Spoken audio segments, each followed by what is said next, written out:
Everyone was just meat riding low. That's all it was. I believe that too. Low was imposter, and everyone's just everyone's trying to convince Low that other people are imposter. I'm like, okay, yeah, great, good work, everyone. And then they finally figured him out. I'm like, you guys are just conceding to Low because he's low, but it's fine.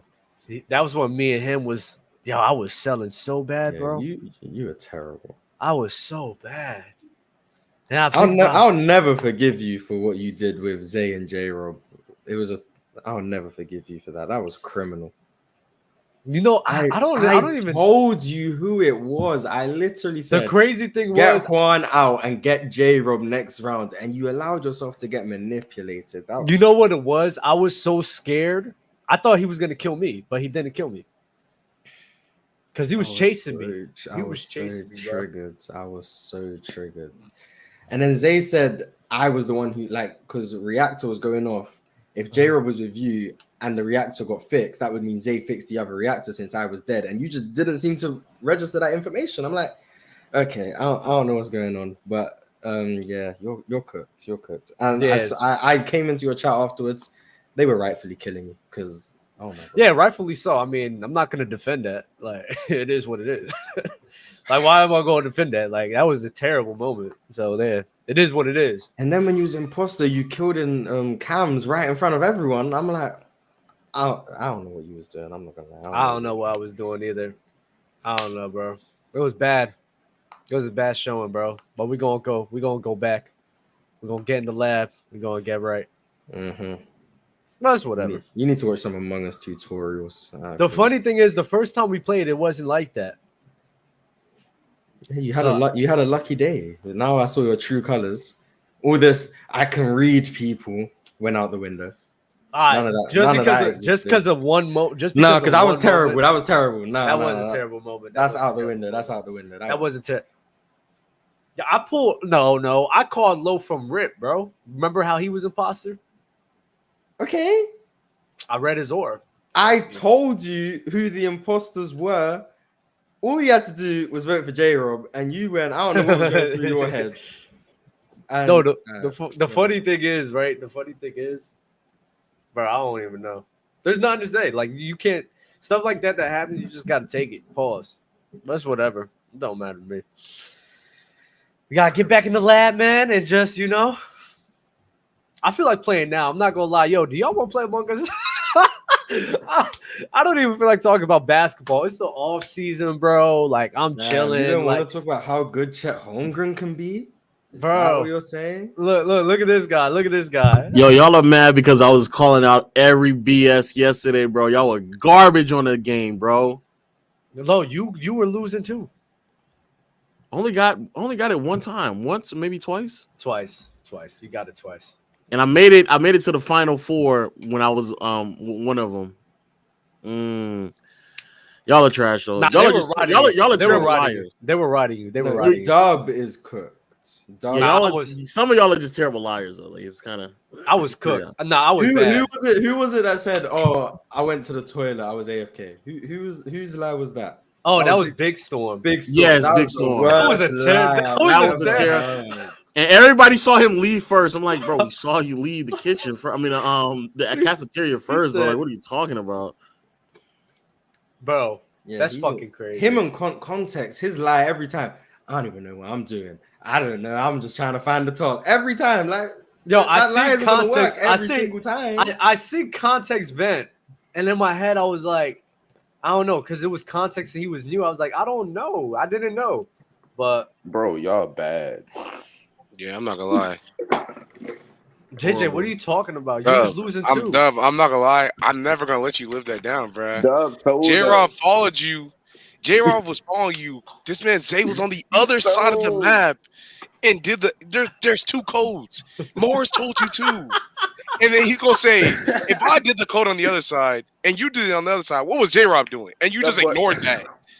That boy said, J-Rob, you know who it is, right? I'm like, what you mean? I thought he was trying to play J-Rob and then vote for him. I was trying to be like, okay, I understand that. Nah, bro. That was the biggest third imposter play I've ever seen. No, it was you talking about Dev? No, we're talking about Dub. Nah, everyone knows. No. There was one.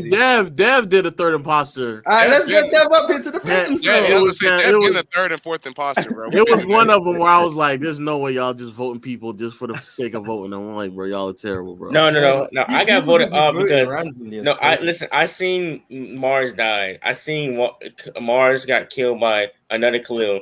I said, "Where was everybody at?" Nobody answered my question. I got voted off. I'm like, "What?" I hate the thing. When Dev's imposter, he starts turning up. If someone interrupts him and he's imposter, telling people to shut the fuck up. I'm like, okay, Dev. Okay, Dev. We need to clip that. That was crazy. That would hurt me, bro. No, that's another thing. That's another thing, though. Yeah, like, can y'all shut up sometimes? Like, yo, bro, like, no, y'all, all 5 people don't need to be talking at the same time. Please. Hey, folks, if you go look at J-Raw's stream, literally almost every game my mic was muted, bro. I had nothing to say, bro. I was like, let me stay quiet because they ain't gonna say that last game you was yelling up a storm, bro. I left immediately. I couldn't do it. Oh yeah, because I was like, I couldn't. I think it was me, Woe, and JJ with the imposters, and we just framed Khalil. I knew Dub. I knew if I didn't kill Dub, he was trying to side with Khalil real quick, bro. No, Low, I can't lie. Low did a masterclass on me when he framed JJ. That was hilarious. He killed me. I was just about to say that. I was about to say that JJ ain't gonna lie. I fucking framed you one time. I felt so bad too. It was nasty. I felt so bad. You kept talking on JJ being an admin or wherever. Yeah, I felt so bad. I'm like, bro. They literally like not noticing he's harping on the admin, but it's like. That's crazy. Pyro ready for the smoke. Look at him. No, Pyro don't care about Among Us. Pyro don't care about Among Us. You said what? We had 3. We had 3. How many imposters y'all have? I would like tune into a couple of games. I think y'all have like a 45-second cooldown or something. Oh, that was one of the games. That was the first game. That's the first game. No, this nigga loads of terrible. We gotta run that back though. I want to hit up JD and be like, yo, can we just do like Among Us for like the open gym show today? Like, can we just switch it up real quick? I'll just set up the lobby real quick. Send the code. L-Dub, man, you might actually be Kwame Brown, sadly. Dub's worse than Kwame Brown. Like that, what he was doing yesterday was criminal. I'll give you the benefit. I'll say it was an off day. Dub was in the stream like, man, I can't wait to be a crewmate, bro. I can't lie to niggas. I was sitting here. I was like, yeah, bro, I don't know what the fuck I'm saying right now. Yeah, I knew Dub was cooked. Like one of the first games where he was like, oh, I was in balcony. I'm like, no, you wasn't. Everyone knew you wasn't in balcony. I'm like, okay, yeah, this Dub guy's cooked. This Dub guy is cooked. Nah, you had a shocking day yesterday, though. That was terrible. Terrible. But we gonna run it back. It's all right. We're gonna have good days and bad days. But we gonna talk about basketball. We just gonna talk about Among Us. Yeah, I mean, it depends. I didn't want to hijack the show already because y'all got Chet, but I wanted to ask y'all a question about like a decade team, right? So basically, just now, literally in Discord, we were like trying to put together like 2010s all decade teams, and we got to the third team for the 2010s, and at least a lot of us were stuck on if Melo and Kyrie, like we have Melo, Kyrie, and PG there, right? And we locked in Draymond as the forward, and now we're stuck on if Kyrie should not be on there or Melo should not be on there, and then we just want to see other opinions. What's the first team? Melo the fuck out of here. The first team is Steph, Harden, LeBron, KD, and we put AD at the center. Okay, nice. The second team was CP, Russ, Kawhi, Giannis. And in the center position is kind of cooking in 2010, so it's like. Is it Boogie? Yeah, Boogie. So when's Kobe gonna make his appearance? The thing with Kobe, I guess we kind of didn't like. No, they did late. We didn't really factor him in that much since he his later years in 2010, 2011. Oh, you count 2010. Okay, 2011, 2012, 2013. 3 or 4 years. I'm not gonna lie, we kind of forgot about Kobe. We'll just be real. So what's the next set of guards? We just think about Dame. All right, and on the third team, it was Dame and then Kyrie. Well, no, people want Kyrie on there. Gabe said Dame should come off the list and leave Kyrie on there. I don't agree with that. Who will be the other guard though? It would be Dame and Kyrie. I think. Yeah, and then that's where we struggle. We'd either put PG at the guard or put him at the 4 and Melo comes off, or Kyrie comes off and put PG at the guard. So who's the bigs? Who's the bigs? Draymond's at the 4, or not the 4. He's just at the forward spot, and then we were struggling with saying Pau Gasol or someone else. We couldn't think of another center. Or Marc Gasol, yeah. For 2010s. DeAndre Jordan. We was gonna say we was thinking about Jokic, but then again, Jokic is more 2020s than 2010s. You might as well just put honestly Draymond at the 5 and just run it that like way and get all of them in there. I mean, but like if we're going by the criteria of how they do the all decade teams, or not all decade, I mean, who cares? Who cares though? Y'all really how does Melo make it but not Kobe? That's what I want to know. That is crazy. No, we just forgot about Kobe. It's not like we didn't. He just one when it came to the 2010s, when it came to the 2010s, it was like the 20, basically 2011 and up. That's how we did it. So like even with that, like I feel like it's more so Kobe only had like a short amount of time in the 2010s for us for me actually not to even like they had the White. I'm gonna say it would have to be Dwight. Just stuff. Oh yeah, Dwight. Yeah, people be forgetting about Dwight. Shout out to Dwight. It'd be Dwight, Draymond, Dwight or Paul. That's all. No, if Kobe doesn't make it, Pau Gasol. Nah, Pau doesn't make it. It'd be Dwight. That's why I forget about Kobe. Dame.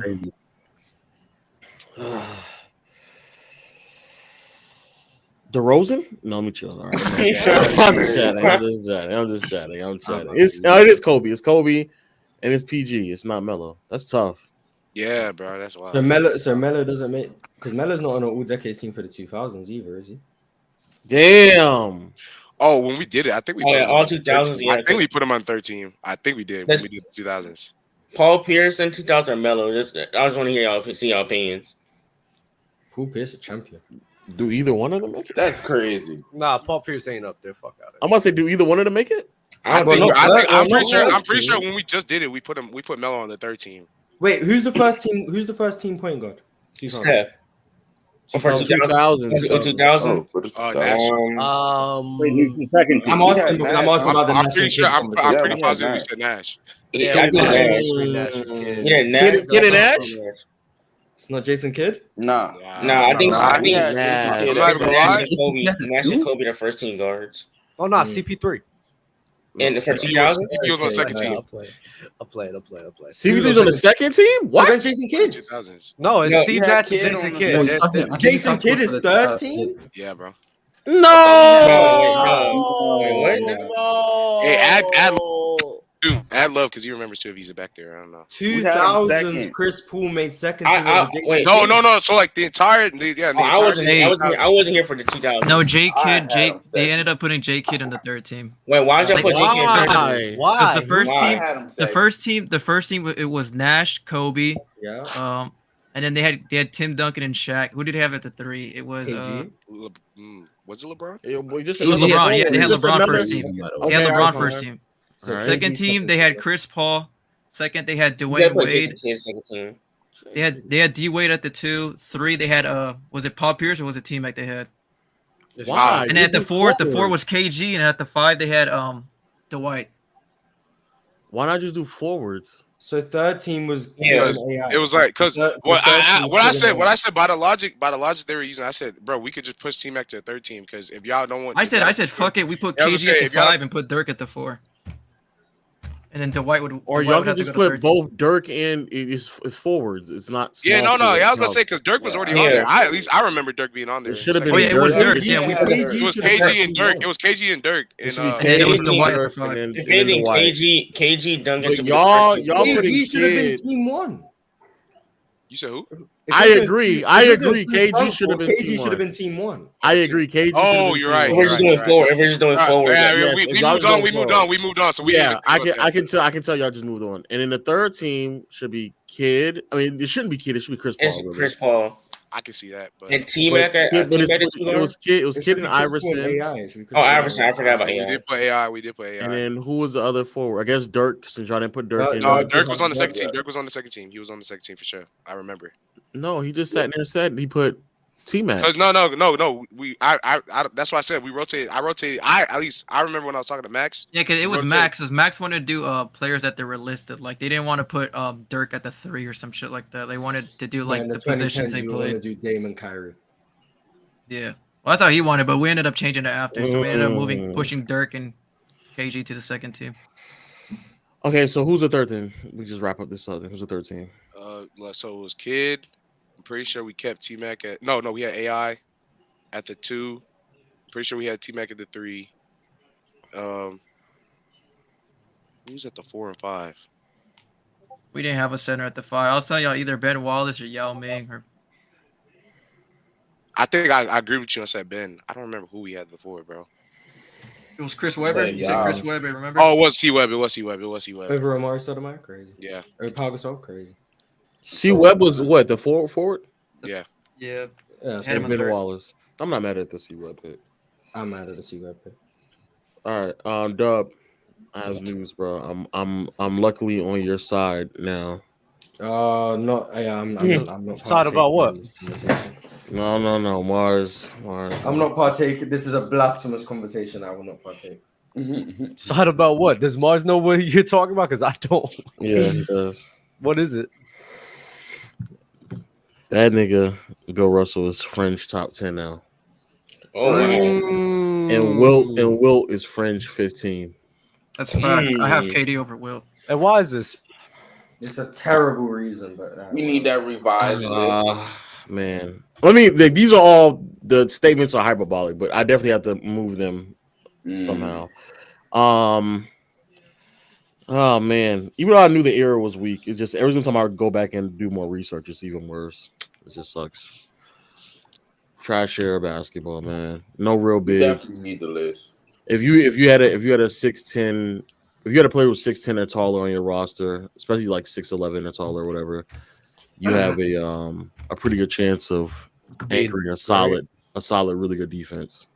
Oh, so what Ty was talking about yesterday? That's actually what made me. That's actually what made me go back and look at it. That's actually what made me go back and look at it. I was like, Tyson's saying this, and I heard this a lot, but like, is there any like actual validity behind it? So I went to go look to try to like make either an argument for it or against it, and I was like, yeah, there's actually a solid argument for it. So. That the bigs benefited from how they were playing basketball, and if you was that height, if you just that height, you had a pretty good chance of being great. I've said wow. I've said the same thing many times before. Right? Still the best defender. Mars, the thing with your Bill Russell shit is like you troll with it, so it's like I don't. Whenever you talk about Bill Russell, I don't listen to you. I'm not even gonna hold you. Where do you have Bill Russell? I be spitting facts when I'm talking about Bill Russell. What you talking about? No, but you're trolling. That doesn't mean I'm not. That doesn't mean I'm not lying. Yeah, that doesn't mean I'm not telling the truth. You're not saying how you really feel though. Yeah, I don't want to rank before the 3-point line because the game is so different. It's kind of hard to compare. But if I did, I still think Bill Russell's like top 5. No, I do agree. I do agree with like probably Bill. Like the Bill, your points talk. Bill is over Wilt 1000. Bill versus Bill is still over Wilt for me. Yeah, for sure. Actually, it makes it worse for Wilt that he was not able to anchor as good of a defense or close as Bill. There's years where Wilt has like average defensive teams, and that just should not have happened at that time. So is Wilt the most overrated player in the top 15, Tio? Oh man, it's starting to look like that. Because you know what it is? It's so annoying because you guys are gonna get pirate heated right now. Because I feel like you guys have plotted to like toss me a softball or something. Low messaged me earlier today, randomly just saying. No. I messaged you. Like, that's what he did. I woke up to a message from Low. Yeah. I was about to say it was so early. It was so early that it was basically like 2-3 o'clock in the morning for me. Wait, Low. Before you change your mind, where did you have Bill Russell at? What happened? Before you change your mind, where did you have him before? Because you said he's first top 10. I had him top 5, and I was like, I'm about to drop him like on a. So where is he now? Like 8, 9. Oh, and we're moving Kobe up. Yes, sir. Yeah. So in this revised, Kobe would now be top 5, but so would Duncan. But I mean, Duncan and Kobe be top 5. You'd have. They're right next to each other. Hey, don't tell that to the people that say you can't move up players that you already had down. It'd be 4, Duncan 5, Kobe. Kareem is still 3. How is Kareem not being revised in this? Yes, I ain't gonna hold you. Because you talked about every time you go back to look at Kareem. Can I finish? My bad. Go ahead. I'm gonna say what I want to say. Every single time, because I was supposed to do the 70s next, but every single time I go to the 70s, it's like such an uninterested era of basketball. Like I skipped through it, and I just like now I'm looking at the 60s. So to be fair, I just haven't like done enough to like really get a grasp of like what happened in the 70s. In the 70s, no, why aren't you on camera? What are you doing over there? Oh my gosh, he's accusing you of more basketball reference, bro. Yeah, I'm without looking at basketball reference. I don't know. I'm just wondering, like, why? It's on my other PC. Your other PC. So the PC you're on doesn't have a camera. No, it doesn't. I don't. This PC doesn't have. It's when I was building it, I picked the wrong IO, and I didn't get like the right USB to plug my camera into, so I had to buy another PC, and that PC is like my what an idiot. PC. No, I don't understand. You're a professional streamer like that. But I built this PC before I was actually streaming. No, I built this PC before I was streaming. I've had this PC for like 4 or 5 years now. Really? Okay. Yeah. That's how mine is too. All right. So you think the competition that Bill Russell and Wilt Chamberlain had was trash, and so because of that, you're moving them down your list? Degree of difficulty. It's not even that. It's the concept of both Bill Russell and Wilt, especially Bill, is like the anchoring of like all legendary defenses. But the reality is that anybody who had like a competent big at that time could have anchored really good defenses. So the gap between there's quite a few years where the gap between Bill Russell and the rest of the league is pretty wide, but the gap between Bill Russell's defenses and Wilt Chamberlain's defenses, and even some years of Nate Thurman's defenses, are not that significant at all. So then you could very well argue, with the difference in coaching and in personnel that surrounded them, probably Wilt Chamberlain and Nate Thurman could have made up a lot of that ground if they had the proper personnel to aid them on the defensive side of the floor. And so that kind of leads me where I'm at now. Then it's also really hard. Mars said playoff translation. And so then I woke up and start like going through playoff series and games, but unfortunately they don't have offensive rating back then. So I can't do that. But then there's also as I do that, it gets worse for Wilt, because then there's like some games, some series for Wilt where it's like going game by game. I'm just disgusted by what he's doing. It's like, I don't know. What are you like, bro? What are you doing with that? Like, as in, that's a pretty abstract statement. Between Phil. Okay. So then I also realized like free throws are like astronomically more valuable, especially when you're going to the free throw line as often as Wilt. And like him having, like they could like the games are relatively close, but the difference is like the Warriors will go to the free throw line like 5, 7, 10 times more than the Celtics, and yet the Celtics are still making similar amount of free throws, and it's because Wilt is shooting like 50% of his free throws. So it's like if Wilt just shot like 2 or 3, he made 2 or 3 more free throws, then like that could easily have altered the game. Then there's like times where there's like a few games where the Warriors are like, or Wilt's team in general is only attempting like 99 shots. And that has to just mean that there has to be like a dick load of turnovers. Like there's just no other way around it. Like there's just no way you're attempting like 99 shots at that time. Yeah, no, a lot of what you said was true. I mean, definitely, obviously the rules did favor the big men. So, but we do that. We adjust. I mean, everybody who looks at their stats, you look at. I mean, okay. Well, Wilt's averaging 23 rebounds for his career. Russell's averaging 22, and then we make that adjustment. If we didn't make that adjustment, you would obviously say that both of them were by far the greatest players of all time, because there's nobody in the league who's getting 20 plus rebounds. Oh no, but you've already mentally made that adjustment for The adjustment, how the big man has an advantage. The adjustment that I'm referring to is a relative adjustment, not like an all-time adjustment. I'm not adjusting what they did back then to like what's happening since then, because you're right. I've already made that adjustment. I'm talking about even relatively to their time period. like there's years like in '64 where Bill Russell was leading the Celtics to have like an all-time great defensive unit, where relatively speaking, the defensive rating is like a -10. However, that exact same season, the Warriors' relative defensive rating is a -8, and it's like, all right, so if Wilt and then I went to go look.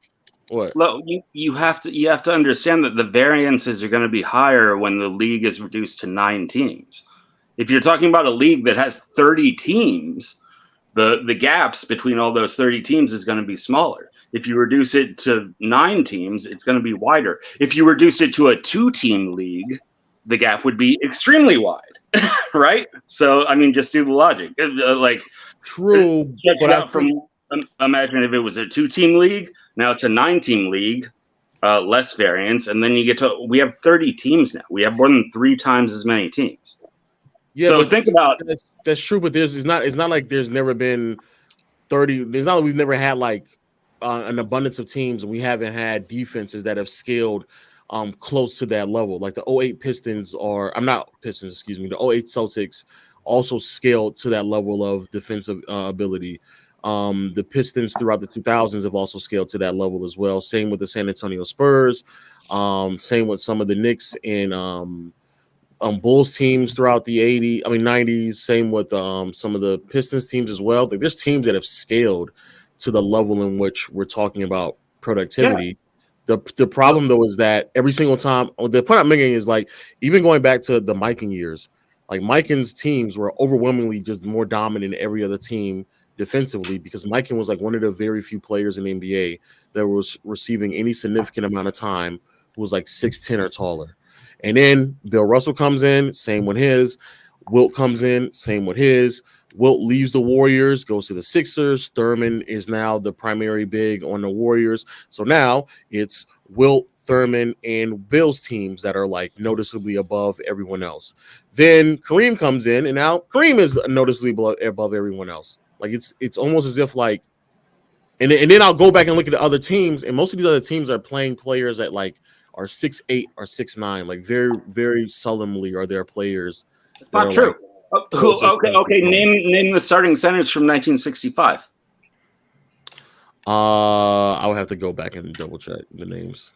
Well, you're telling me you've made this massive adjustment to your list based off of Wilt and Russell's comp.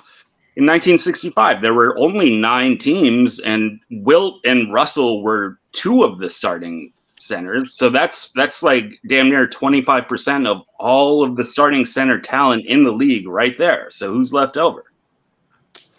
The St. Louis Hawks tallest player was Bob Pettit, who was 32 at that time, and he was 6'9".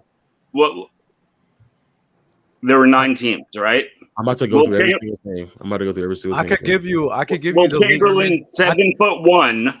No, I want to go through. I want to start with the top tier guys, because there are only 9 teams. So you got every name that you rattle off equals more than 10% of the league. So the equivalent, if you were going to equate it today, you just told me to go through the teams. We already know about Wilt and Bill. All right, the next team is okay. Go. The next team is the St. Louis Hawks. The tallest player on their roster was 6'9". 6'9".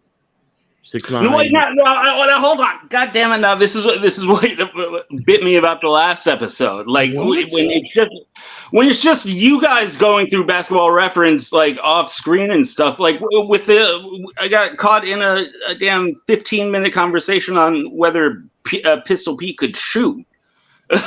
because I said Pistol Pete, shot a high volume of shots at above league average. Like, and then Dub says no. Like Pistol Pete, as a rookie, shot 20 shots at above league average. No, because when the league average on Basketball Reference, there's adjusted shooting, which gives you the percentages of which they shot and what the league average was doing at the time. So when I went to go double check to see if what you said was facts, and it just wasn't a fact. It was wrong. Now, I wasn't saying that to be against you. I was just clarifying the information. I hear you, but I'm just saying, like, I don't know when you like let me just. I hope that you're naming all of the tallest players on each team. That's all I've got to say. Well, go ahead. In 65, the Lakers, the tallest player was Gene Willie, who was 6'10", then Leroy Ellis, who was 6'10", and Daryl Imhoff, who was also 6'10". Of those three players, two of them I think were in their second year. The other one was his fourth year. Yeah, no, the Lakers. Yeah, the Lakers had. But none of them are again 7 feet tall. Darrell Imhoff played 20 minutes a game. Who was the other? Gene Willie played 25 minutes a game, and Leroy Ellis played 25 minutes a game as well. So 6'10", maxing out with the Lakers. The next team. Yeah, keep in mind the average height for a center today is about 6'10". Like I actually a month or two ago, I went through and counted every single center in the league today compared to back then. It's like the exact same height. So there was. I looked actually. Cincinnati Royals in 65, tallest player is 6'8". 6'8". Who is Wayne? Was it Wayne? Yeah, Wayne Embry is 6'8". He's 6'8". Yeah, Wayne Embry. Yeah, but he's 6'8" though. Like I don't know what that. 6'8". No. The New York Knicks tallest player was Willis Reed, who's 6'10", who was a rookie in 65. Who was also rookie of the year. I mean, he was very good. I'm not saying he's not good. I wouldn't imagine that a rookie would be able to anchor a quality defensive unit. And then Walt Bellamy, who's 6'11". I mean, but Tim Duncan is an outlier. And he played for the Baltimore. Willis Reed is also an outlier. I mean, these are great players. Walt Bellamy not to the extent of Tim Duncan though. Tim Duncan, there's not. I don't think I have to explain why Tim Duncan is an outlier amongst other outliers. No, I mean, yeah, Tim Duncan's in my top 5. Yeah, but I'm just saying he was rookie of the year. He was a great. You got to remember, man. Back in the 60s, everybody went to college. You know, most of these guys. That's why you got to kind of look at careers. A lot of these guys, their careers were only like 10 or 12 years. They were already 22 or 23 by the time they got to the NBA. So, and there were a lot of the rookie of the years numbers back then were more like MVP type numbers. Like today, there's a pretty big disparity between rookie of the year numbers and MVP numbers. Back in the 60s and 70s, if you look at all of the rookie of the years and then you look at the MVPs, like rookie of the years were tending to be, that's kind of like you're hitting your prime. You know, you just came off 4 years in college and college was really strong. And then you're the rookie of the year in the NBA. Most rookie of the years put up numbers that like are MVP type numbers. I mean, they're just more mature than rookies these days. It's just a fact.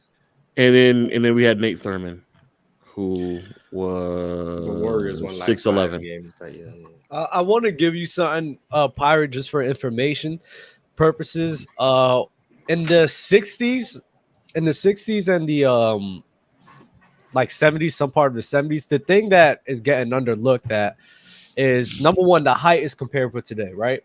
But like in the 80s to 90s and 2000s, the big man position was taller for sure because they needed the bigger bodies because that's when like Dwight, Hakeem, and all those guys was coming into the league, Patrick Ewing. So the league average height in the 60s and 70s for like big men was 6'9" or 6'10". Like that was the league average. The point Lo is making, where you look at the power forward position, the power forward position took a big. Power forwards were smaller. Yeah, they did. So even though, like, yes, there are bigs there, you do have some bigs over there that, yeah, it's comparable to like today's day because it's like the same thing. The power forward position, it wasn't a lot of size, so that makes it easier for a big man to dominate because it's less size to battle through. And you're going against one big body rather than two. So that's another point where in the 60s and 70s, guys like Wilt, guys like not Bill, he was 6'9", but Kareem as well. They did have an advantage because of that. Yeah, no, I can see that. You can see that. I mean, there were still some great power forwards, like when Elvin Hayes came in, but we're talking about the stuff. Elvin Hayes, how tall was Elvin Hayes? What was he? 6'9"? 6'8", 6'9"? No, 6'9", 6'10". So the point is, you're going the other way. He's like 6'8". The point is, and then also remember they were also measured barefoot then. Like remember a couple years ago when the NBA came out. But if they're all average barefoot, that means that you can add an extra inch onto everyone, which would give Wilt and Bill an even further advantage. So the point still stands. Hey, Pirate, it was like 6'10". Hey, Pirate, don't you think the sample size is smaller? Like, you know how they have to weigh more centers now than they did back then? I'm sorry, I missed that. Like, you think, like, with the sample size with the teams compared to today to back then, you don't think that, like, is a reason why it's the same? Because it's like, the more people you got a sample size and the less, it's like the less could be higher because the sample size of measuring that is less. Well, so, like, I mean, it's like say if there was like 30 teams back then, you don't think it could be less than how it was for their league average? No, I think it definitely would be less. No, I agree. If in the 60s there were 30 teams, then I think there would be a pretty big talent disparity compared to today. I mean, today we draw from. Yeah, no, I think that's unquestioned. That's pretty obvious. And then also another thing something that actually gets missed, like when we talk about athleticism, advantage that gets missed, like people just don't bring up enough, is like weight, right? Guys back then was naturally smaller, and the less mass you have in your body, you're less naturally going to be stronger. So like a guy in Wilt Chamberlain who was 275 or like 260 pounds, go up against guys is like 200, 210. Like that's a massive size advantage on both height and weight. Most of them were around the 220 range. So like Bellamy, we're talking about the league. We're talking about the league as so that actually helps the argument about bigs because outside of that position, nobody else was banging around with that type of weight on them. I know there's at least one 7-footer that Lowe failed to mention. Like Lowe, can you? I'm looking through it too. I'm going through the rebounding leaders, man, and I'm not gonna lie. Go through the roster. Well, Elgin Baylor was like nearly leading the league in rebounds. He's at 6. And in particular in 65. In 65, yeah.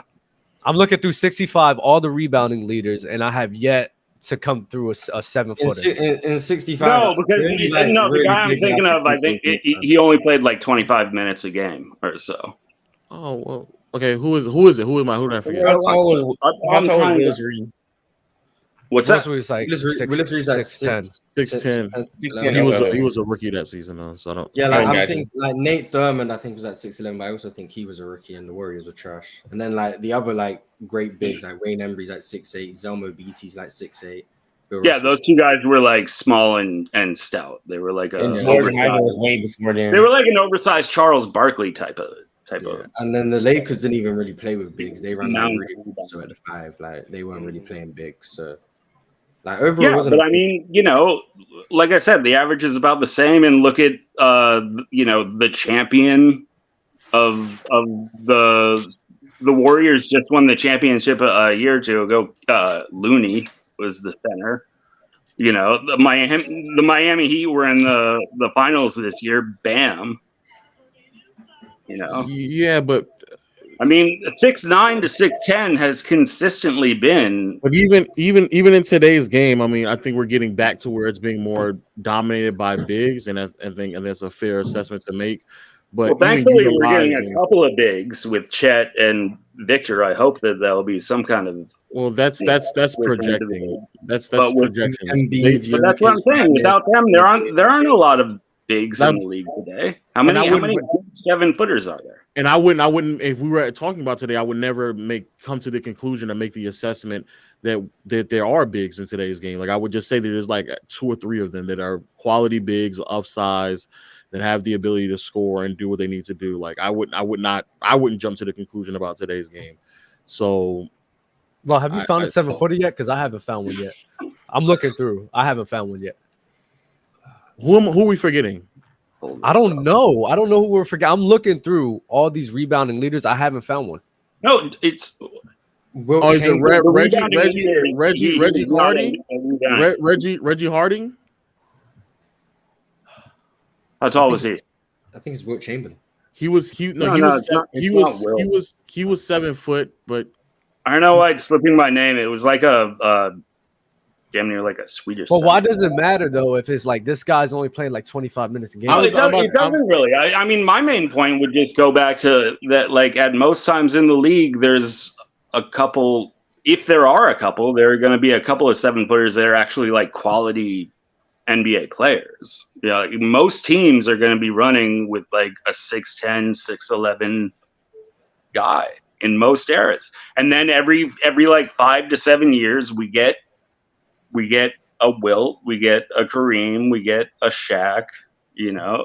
Like it's not a common thing. Like even in was Walt Bellamy? 6'11". Walt Bellamy was 6'11". Okay. But there's nothing. Bellamy was 6'11". Thurman was 6'11". There's nothing that indicates that Walt Bellamy was a quality defender, though. But yeah, he was 6. Oh no, he wasn't. He wasn't a great defender. There's nothing that indicates that at all.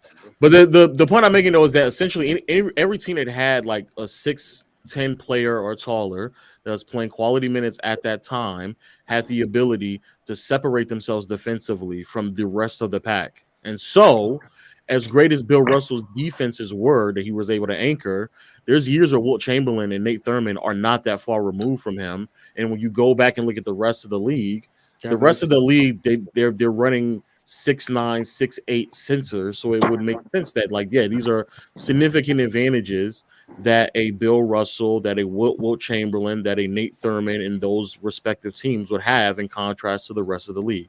That's my point. Your physical advantage is helping you. Because there was look at all the rosters that Shaq played. How many quality 7-footers was Shaq playing on a day-to-day basis? Throughout the 90s or the 2000s? Throughout his entire career. How many quality 7-footers was Kareem playing again? Like nobody is. Kareem. Kareem especially. We agree with Kareem. Shaq in the 90s. He played, I'm gonna say Shaq in the 90s He played Rick Smits. Yeah, he played. There were a lot of Shaq. Hold on. Shaq played out of all the guys we named. Shaq probably played against the most comp out of all of those guys. I'm about to say I don't know why Shaq's name was brought up. I don't they're not 7 because there are far more teams. Like he was 7 feet tall too. There are 82. There are 82 games in the season, and there are like 30 teams. So, like, you can come up with a couple names. You got to consider the 26, 27 other teams that he's playing. Brian Reeves, George Barrison. Hold up, Leaf. Hold up. I want to be clear before they expanded. Before they start expanding, bro, like they were like Hakeem and Patrick Ewing, David Robinson. They were already either in the league or projected to be drafted before they started expanding the league to like the 25, 27 to 30 teams. Those players would have already existed in the NBA. That the amount of teams isn't really didn't overlap like perfectly. I mean, over the course of Shaq's entire career, like year to year, there were only going to be a couple quality, really big men. But wait, you're not okay. This why I separated the 90s. I disagree with that. This is why you got the Tim Matumbo, Robinson. Hold on, G-Mac. Hold on, G-Mac. I want to be clear. This is the reason why I was asking the separation between the 90s and the 2000s. Because if you want to say the 2000s, then sure. But throughout the 90s, I just wholeheartedly disagree with you. And the problem is, and what I'm saying is that you didn't start winning until the 2000s. Well, I'm not talking about winning. I'm talking about the impact that you had defensively. I'm not talking about winning. So again, what you're saying is still true. I'm not denying those things at all. What I'm saying, though, is that when you have someone like a Bill Russell and a Wilt Chamberlain who can separate themselves from a lot of other teams in their association at the time because of their physicality, that is a overwhelming significant advantage that you would have that would be a better representation of who you are statistically, maybe an inflated representation. Whereas in the late 80s, going into the 90s, even the early 2000s to an extent, it's harder for you to grasp that same type of separation where even if there's just more representation to perform at a high level. So it's not just that you're going up. You have the Mark Eatons, you have the Dikembe Mutombos, you have the Hakeem Olajuwons, the David Robinsons, the Alonzo Mournings, the Patrick Ewings to go along with Shaq. And so when I have a league that is like 25 and I can rattle off 7 elite level defensive bigs, then my ability to separate from the pack to come across as an all-time great defender is significantly more difficult to do. That's my point. No, I understand your point. I just don't think you're doing the multiplier fair. Like if you have 7 out of 25, that would basically equal like 2.5 in the 60s. So like think about like a Nate Thurmond would equal like 2.5 to 3 quality big men in a league that has 25 or 26 teams. You understand? Because you have to face him. Okay, but that's my point. But yeah, we're saying the same thing. That's what I'm saying. That even though yes, Bill Russell's teams were significantly better defensively than the league average, when you compared his teams defensively to that of a Nate Thurmond and a Wilt Chamberlain's teams, the gap isn't that significant at all. And it's further proof that if all you needed was a physical, dominant, like sizable big, then you would have been fine defensively. But most teams at the time just didn't have that. But Wilt Chamberlain and Nate Thurmond are just some of the best defenders ever as well. But like, do we say Bill Russell not looking like an outlier compared to other top 10 defensive players ever? Isn't I don't understand. But are we saying that because that means if you want to say they benefited from the era due to the fact they were bigger than most people, I don't think it's a new thing. A little bit. I mean, there were only 9 teams the first time in the league. That's a good question. It's not about that. It's just everybody. Hold on. Everybody doesn't matter. Hold up. When there's Hold up, Gerald. Hold up. The thing is like when everybody could have a physical advantage, like LeBron, Shaq, for sure. What we're saying when there's such an extreme advantage that doesn't get replicated compared to like other eras, I mean, that has to count for something. You have an extreme advantage over somebody that a lot of people is benefiting from due to the evolution of the game. That's the issue, Mars. Yeah, that's cool being ahead of your time. They're but also, I mean, Walt Bellamy wasn't a good defender. He was less competition. I mean, it's not like just being big is enough to have a good defense. You still have to be great. Would you consider Mark Eaton all-time defender? The player for sure back. I consider him an all-time rim protector. Yeah, but I think he was asked to do more. You have to add all those factors. That's why I think what Tyson said about the 3-point line. You're playing a team 8 times a year, you get more familiar with your opponent. Oh, great. But yeah, I think the 3-point line thing is true. I do, like when Tyson said it, I do think it's true. I also was just saying it was a hypothetical, even though I've said that many times. Bill Russell, Wilt Chamberlain, Nate Thurmond, I do think they benefited from playing defense in an era where there was no 3-point line. So the incentive to shoot from further away wasn't there. So if everything is closer to the rim protection would be at a higher premium than in other eras. Like Wilt Chamberlain's rim protection wouldn't be as valuable today as it was in the 60s because rim protection just isn't as valuable as it is today in the 60s. But for what was valuable at the time, Bill Russell was the premium. And I'm not going to dismiss him because, sure, he was bigger and more athletic than the other bigs of the time. So he anchored better defenses. That's just part of it. Benefiting from your physical tools is nothing new in basketball. It's happened from George Mikan all the way to Shaq, all the way to LeBron. It's always been the case. But that's not what I just quickly. You said that what's his name? Nate Thurmond is an all-time defender, correct? Yes. Okay. Why isn't Mark Eaton an all-time defender? Because he was just too slow. I think at the time he played, he was asked to do different things, and the fact that he couldn't move as Nate Thurmond could move, and the fact that Mark Eaton couldn't move as much in an era where you needed to be able to move more. Yeah. That's why. Dude, I don't know why you would compare Nate Thurmond to Mark Eaton. Mark Eaton in the 60s would anchor all-time great defenses, in my opinion. Okay, but that would. I don't even know if he would in the 60s. Mark Eaton was not a very skilled player. I mean, he didn't even start playing basketball until really late in his life, and he even in the canon, right? I think Dikembe Mutombo would be an all-time great defender in the 60s, and he picked up basketball late as well. Yeah, but when you use that argument, you have to use the argument that the 3-point line makes it easier to have an all-time great offense as well. Yes, that's why I'm not really. I just judge relatively, so I'm not really doing it this way. But Mars, even if you do it relatively. Mark Eaton was anchoring defenses that are on par to what Nate Thurmond was doing relatively. So that's why the rest of the players on that team were really good defenders too. I mean, Mark Eaton was like you could argue the same thing for Nate Thurman. What? Dude, I just don't know why you. I mean, they are really different players. I didn't say they were the same player. I never. So I just don't understand why you're comparing them head to head. I'm comparing them because, relatively speaking, they both anchored very similar defensive in terms of like the production and what they produced defensively and how that represented from a team standpoint relative to league average. They both are very similar in those regards. However, one is being called. Hold on, you're saying their teams are. What Jazz teams were like all-time great defense? Like you got like the in 80 and 89. Yeah, 89 they were 6. 88 they were basically 5. 87 they were 4.5. Stockton. That's above that's like relative to the league, right? Yes. And what were Nate Thurman's teams peaking at?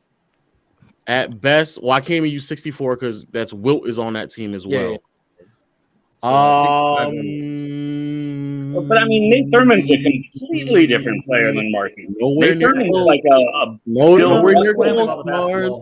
At best, is 67 at 3. Okay, interesting. Okay. Out of 9. So that's my point. That's my point. Wait, we're talking about that. We're talking about the league. Yeah, league average. Yes, league average. Relative. Okay, relative defensive. Okay. Yeah. Okay, I'm keeping up. Okay. Okay. You see what I'm saying now? Yeah, Nate Thurman not leads in a all-time great deep like -5 defense. Something I didn't know. I didn't know he never did that. Yes. But looking at Nate Thurman, just like from what I've seen, whereas Mark Eaton is doing that at bare minimum 2 going almost 3 times. Yeah, and hold on, wait, but now this is why are you giving like the entire credit for a 15-man team and just assigning it to nobody's giving the entire team the credit. One player the entire credit. I'm not saying that. We're acknowledging. I didn't know that about Nate Thurman, so now all right, so now you know. Okay, there's nothing wrong with the best defensive player getting majority of the credit. I don't see anything wrong. All right, cool. All right, bet. But I still do think he was a better man defender. I probably think he was stronger. No, that's fine. But I didn't know like he never anchored like an all-time elite. I didn't know that, so that's new information to me. I didn't know that. Yeah, I learned that. Yeah, I learned that as well. That's why I brought it up. Oh, well, interesting. It's very interesting when I stumbled across it. I was like, "Oh, that's interesting, huh?" But I mean, the Celtics were there. So if the Celtics are already number 1, then you would have to be the Celtics. You would have to be better than the Celtics to be number 1. Yeah, but Wilt on like for example in 64 was anchoring the Warriors, right? Nate Thurman was next. Yeah, next to Nate Thurman to be fair. But then I'm gonna point out when he went to Philly and what it looked like when he was in Philly. Mm-hmm. So in 64, they were relatively speaking, they were 6. 64, they were a 6.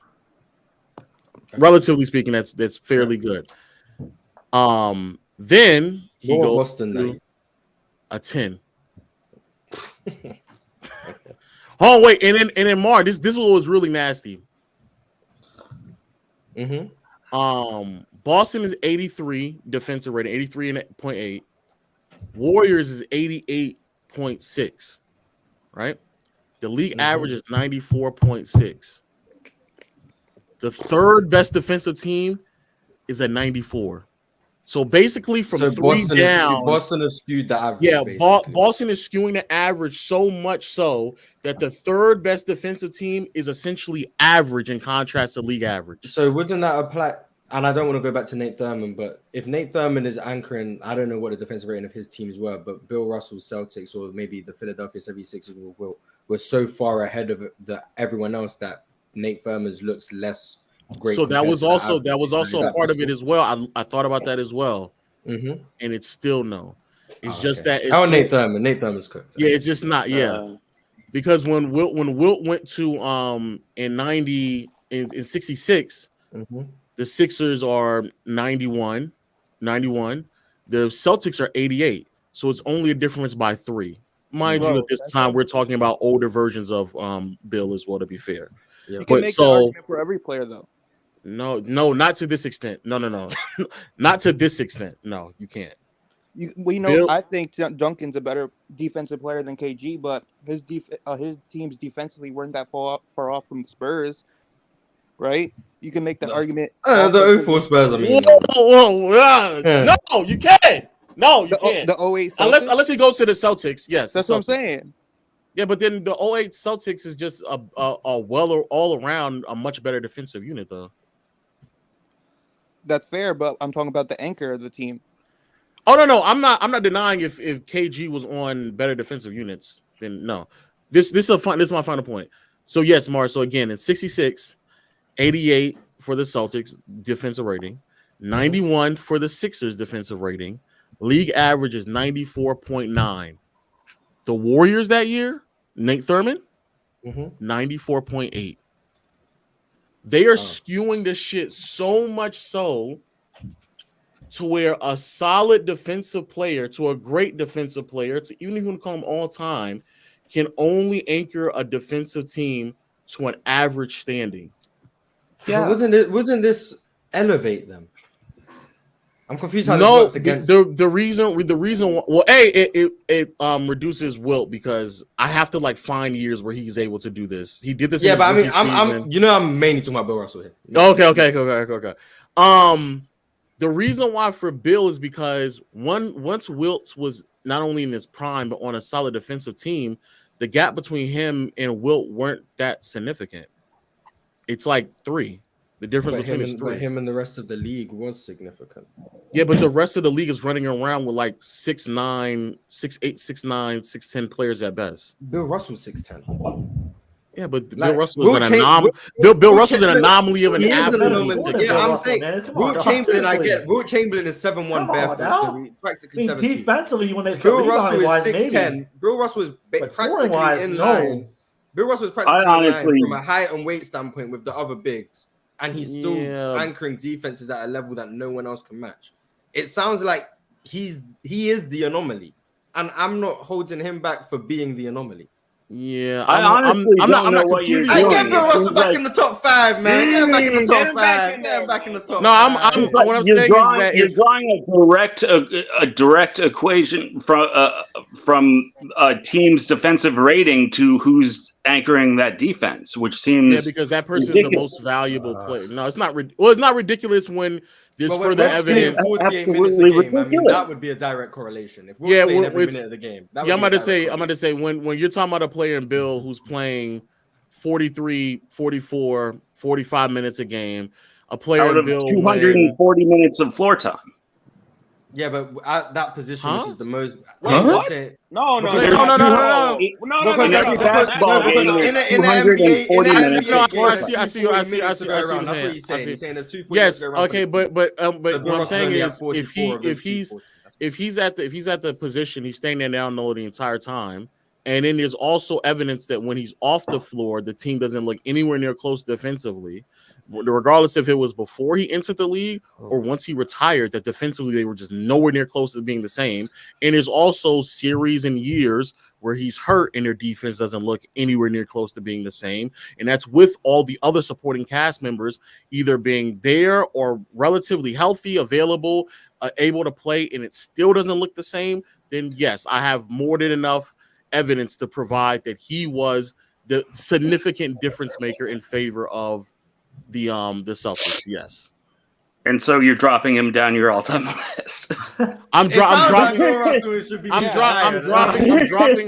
him down the list because if the gap between him and that sounds like a great reason to drop a guy down your list. I'm almost done. If the gap between him and him and Wilt in some of these years, in terms of what their team was able to produce from a defensive rating standpoint, is only a difference between 3 and 4, then no, I do believe that someone like a Sam Jones or a Time Heinsohn or John Havlicek would be able to aid Wilt Chamberlain in the process of making up that gap. I do believe that that those players, if they played alongside Nate Thurman, would also be able to make up that gap. Maybe not completely, but it wouldn't be to the staggering levels to where they once were. That's the point. Well, all I gotta say is thank God Kobe didn't play with Smush Parker his whole career, because apparently we're judging players off of team performances. Weren't you just yesterday? Didn't I tune into the show and you guys were saying, well, if LeBron James played with Lowe and Dub and me his whole career, would he be a worse player? I mean, were you just saying that yesterday? I'm not saying that Bill Russell's a worse player because he played with the players. I just don't understand why you're drawing such a direct line between team stats and like that's a definitive indictment on the quality of one individual player on that team. I'm drawing a correlation that if you have a great supporting cast, defensive supporting cast, and your team defense can look really, really great, and if the gap between other legitimate, sizable big men in the NBA at that time isn't that significant, that there's a possibility that those big men could have made up that gap if they were also on quality defensive teams. That's not what he's arguing. Like he's spent 45 minutes talking about 60s basketball. No, he's not asking you about like the take. He's asking you because I actually do agree. I think that's a good question. And you and Mars do this a lot when you guys are like you guys don't sit here and rate and rank players off of team success and winning. Why is it that why do you guys harp your points so much on the team's overall production and stats and ratings and everything? Because 60s, I have no other choice. There's not. I feel you with this. There's not enough film for proof 3-point line to have it totally based on eye test. You do have to fill in some of the gaps with stats. But I think, like from like offensive engines or defensive anchors, I do think there's a direct correlation between how good the defense is with you on the floor or the offense is with you on the floor and the overall quality of the team's offense. I think there is a direct correlation with how good the Warriors offense is and how good Steph Curry is. I do think there's a direct correlation with that. I think the same with Jokic. I think the same with Steve Nash. I think the same with Michael Jordan. I do think there's a direct correlation. Do I think he gets all the credit for it? No, that's why I'm not just going to say, well, this guy's defensive rating is better than this guy, so he's a better defender. I'm not going to do that, but I do think about Hakeem and Patrick Ewing, the defensive rating of their teams is directly correlated to their contributions to the team's defense based on how good they are on that side of the ball. So it's not every case. But it's not a one-to-one comparison. Yeah, not every case is like there's a much stronger correlation on offense because it's inherent. If you think about it, on offense, you get to choose what happens, right? So you get to choose. In theory, yes. In theory, we do that. If you're a guard, in theory, yes. Defense is much. You're creating the plays. Yeah, defense is much more of a whole team. Defense is what the other team chooses to do against you. Or like if you have to do something bad. You can make them do against you. Yeah, but and then also, especially back then, this is what Mars was saying about like there being no 3-point line. Because of back then, there really isn't any other option. I mean, you could take a long jump shot, but the primary offense outside jump shots very often. It's almost like valuable for you to just consistently attack the basket because especially even just from watching it, but just seeing like the philosophy of teams at that time, it was very much so we're getting to the basket and we're trying to attack the rim as much as possible. And so, yes, you are correct that it's still team oriented. The value of having a quality rim protector at that time would supersede a lot of other things that would transpire, which is why regardless if Bob Cousy was there or Sam Jones got older, John Havlicek was there or not, regardless of the perimeter players that were around Bill Russell, that team still was able to be very far away the best defensive unit. Same reason why they had a lot of good defensive players. I know, but what I'm saying is it didn't matter if those players were there or not. It just didn't matter. This is a good little thing to look at, I think, when you look at like defense, like and defensive performance and ratings and stuff. You know, like Andrew Wiggins before he left Minnesota, Andrew Wiggins had the lowest defensive rating in the history of basketball. I don't know if he was a bad defender, to be fair. Was he the worst NBA player? Because now, as soon as he went to the Warriors, everyone was like, "Oh, Andrew Wiggins is like this." He's No, he became a good defender. He became Minnesota was he the worst defensive You have to look at it relatively. Offensive ratings have gone up over the years, so now every team now would have a lower defensive rating.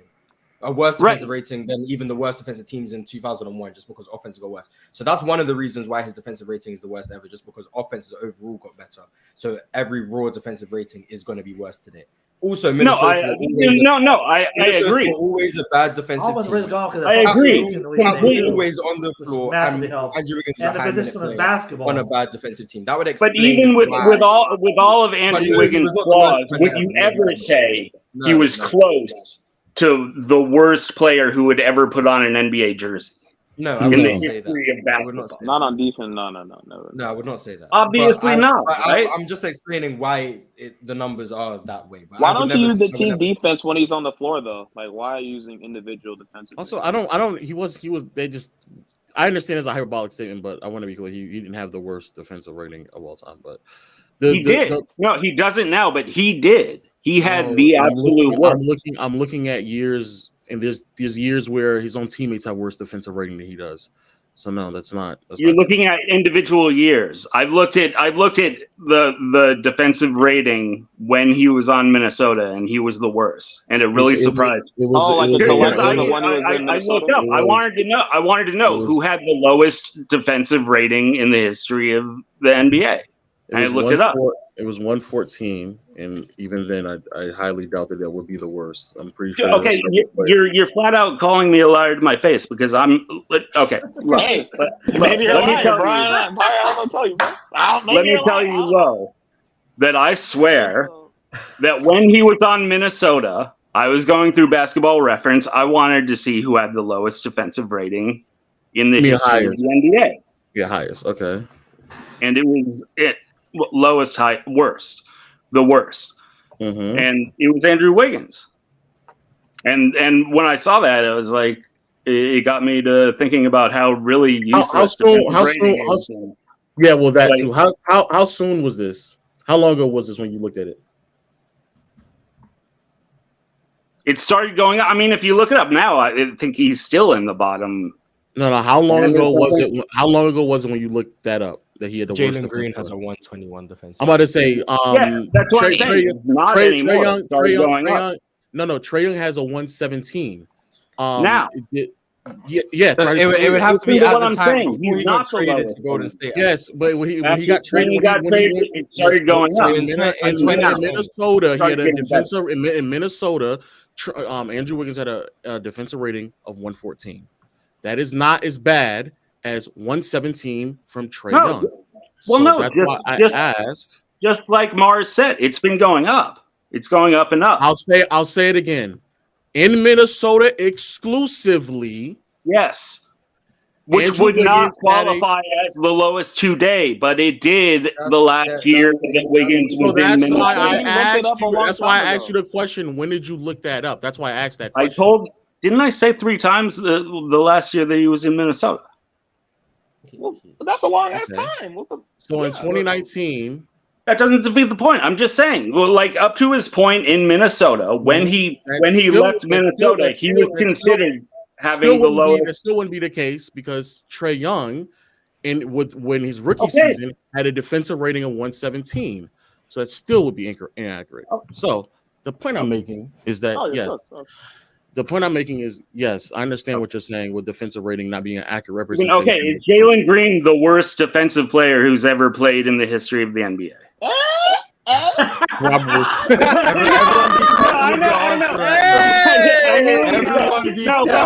In the thousands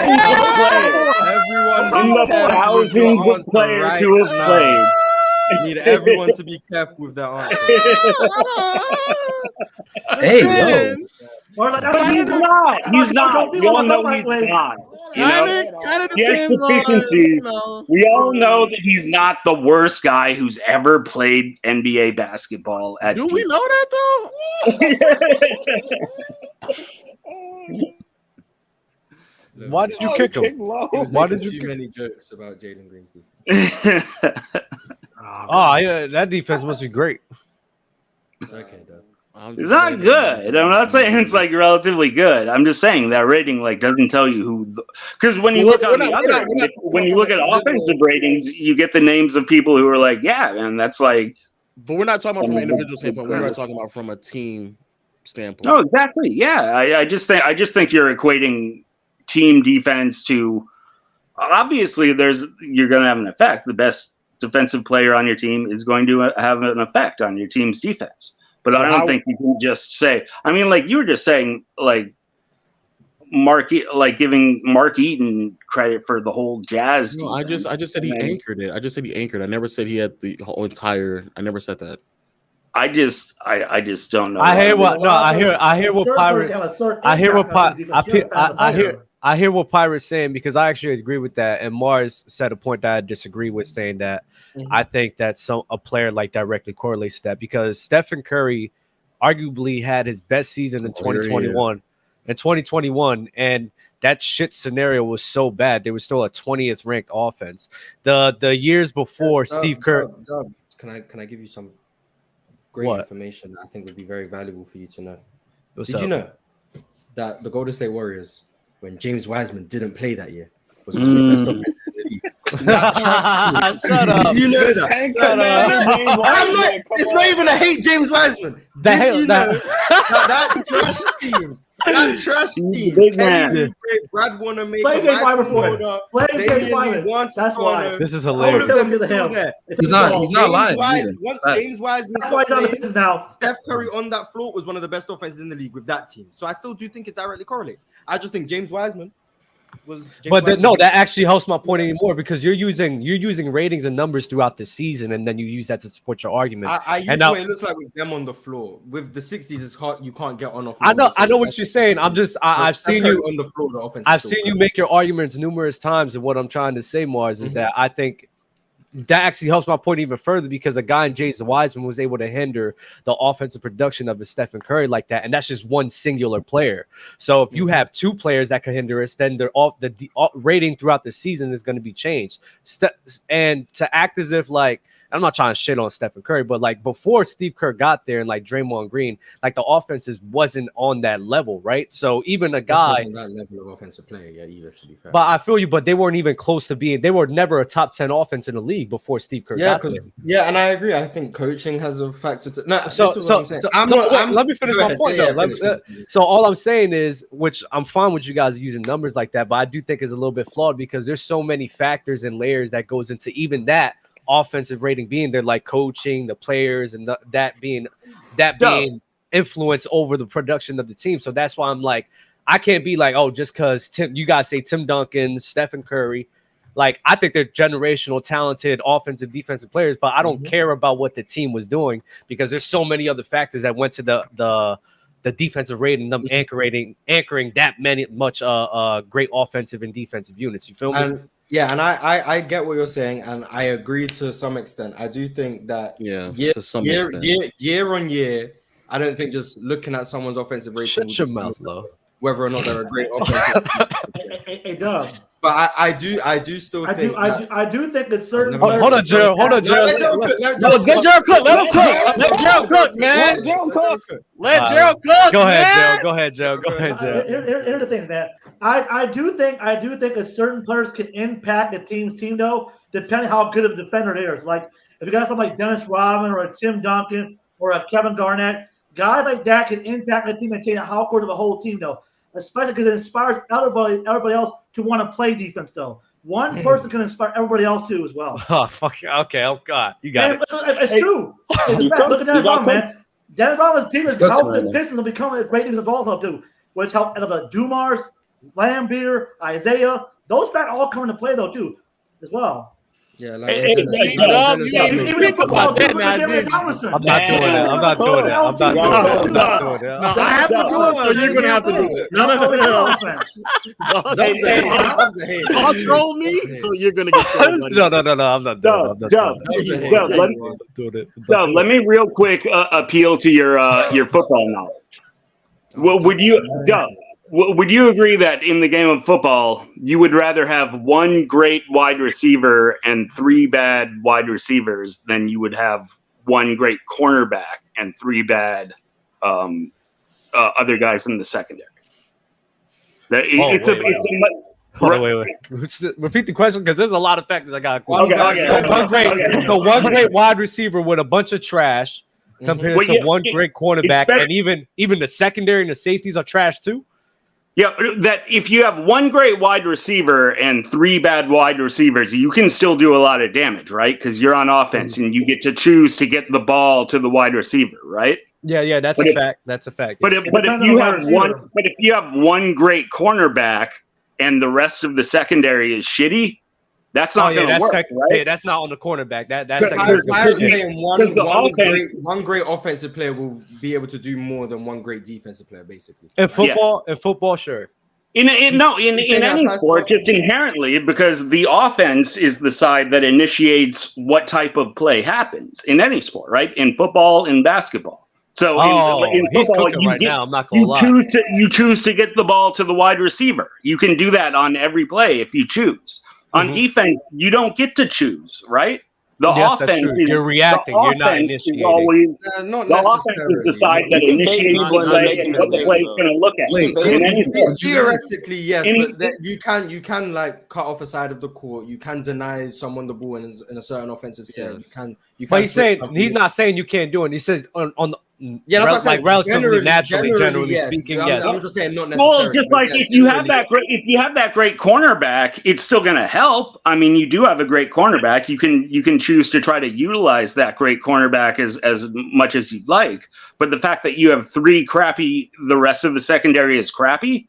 The offense can choose to exploit that in football and in basketball. Like theoretically, if you have a great center and the rest of the four guys are complete trash, the other team can choose to never go into the paint.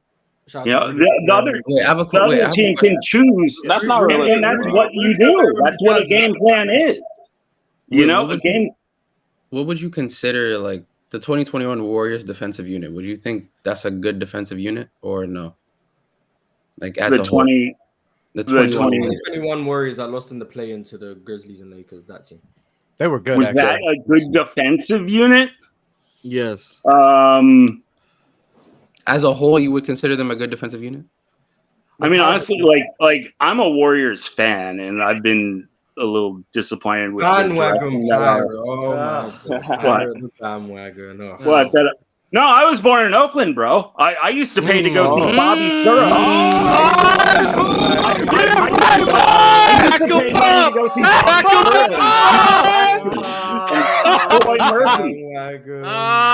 You're done. I'm sorry, you hopped on my bandwagon, bro. Latrell Sprewell. The chokeout coach guy, yeah. Damn, Mars, he got you, bro. Man. I was born and raised in Oakland. I think the point that to answer to Dub, Pirates, and everybody else's like standpoint, yes, in theory, what y'all saying is true, and obviously there's more variables that go along with it. However, as time has progressed and like more information that we've received, like Mars said, there's like so much information to where like we can make every adjustment and any type of variable in and out of the lineup. What does the offense look like when Wiggins is there, when Curry isn't there, when Clay isn't there, when it's Curry and two other non-floor spacers, or Curry and two bigs, or Curry and XYZ players. Like we have so much data and information that we can come to a very sound conclusion that throughout like a 7-year stretch, it doesn't matter who's on the floor with Curry. The offense looks significantly better with Curry in contrast to when he's not. And so from that conclusion, you can come to that, yes, Curry has a very, very large role on how good the offense is, and that you can kind of make that assessment. Unfortunately, we don't have that information with like 60s players, right? Yeah. But because of that ideology being very constant, especially over the course of the last 10 to 20 seasons, it is just safe to assume that the players, especially in a more interior-oriented offensive schemes back in the 60s, that a player like Bill Russell and Wilt Chamberlain would have like an insurmountable amount of value defensively because of their ability to just rim protect on teams and players that are constantly trying to get to the paint over and over and over again. And so insurmountable is a strong word. There were still plenty of jump shots. There were a lot of jump shots in the 60s. And just quickly to answer his question, ever since we haven't had a real center, and that's why I really wanted Wiseman to pan out. I was like, God damn, we need Wiseman to be good because like we need a center, you know. So Yeah, but Low did not take equation back in the day. They didn't have a 3-point line back in the day either.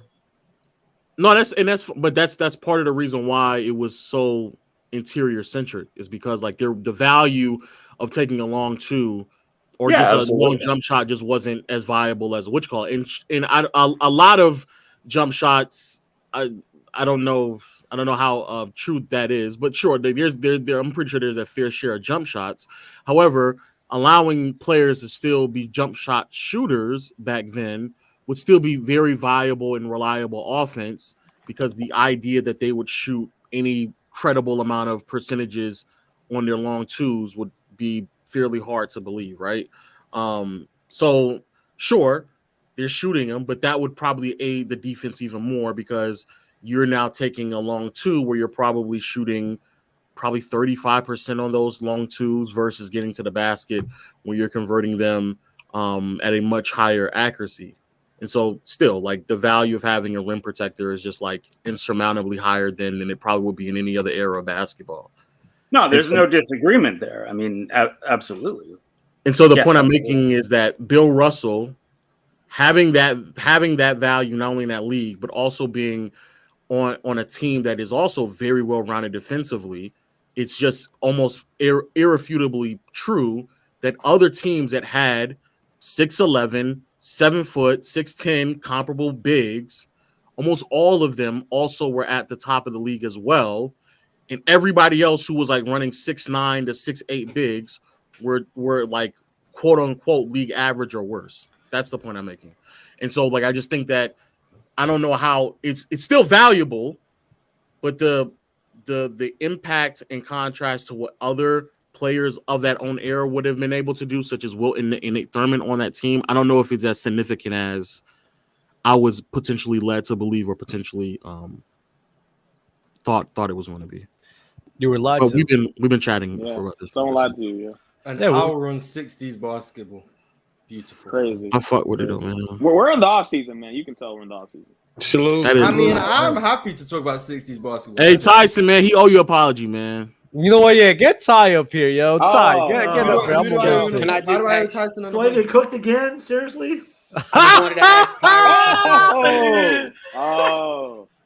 Yo, that was a crazy headshot, bro. That's great. We gotta get Ty up here. But somebody had a question? Yeah, I did. I just had a couple of questions for Pirate, basically two. It's about AI and I'm gonna rotate I figured there would be some. Yeah, one thing I learned over the last couple of days is go ahead. There's a small but significant segment of the population that will just really dislike you if you say anything critical of AI. No. Small? I'm an AI. Not a small. No, it's not that small. I'm an AI fan, but there's just some things I don't hear a lot of AI people who say anything about AI. For example, everyone talks about the 01 year, but I'm sitting here saying, what about 06, 07, and 08? His efficiency went up. He also was, I think, 45% from the field and got 33 points per game in 06.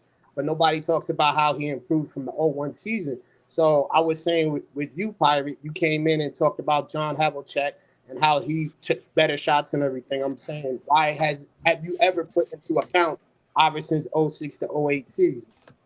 Yeah, those first round exits. No, I did factor. Yeah, and if you look, he handled he started to shift later in his career to more what I wish he had spent his entire career as. Yeah, because he shot less. He shot more efficiently, and he played point guard more. Yeah, and then he transitioned also to shooting guard. So the balance for me is he should get the same credit. I'm not saying that he should be higher than other players, but I'm just saying I hear a lot of people talk about Iverson. They only bring up the 01 season because he made it to the finals and stopped the Lakers from getting a full-on sweep throughout the playoffs. But for me, Iverson, the best years after that is like 06, where he still was up there with the. I think he was second to Kobe in scoring. I'm not sure off the top of my head, but yeah, he did improve, and I think that he should get more credit, not just off of that 01 season.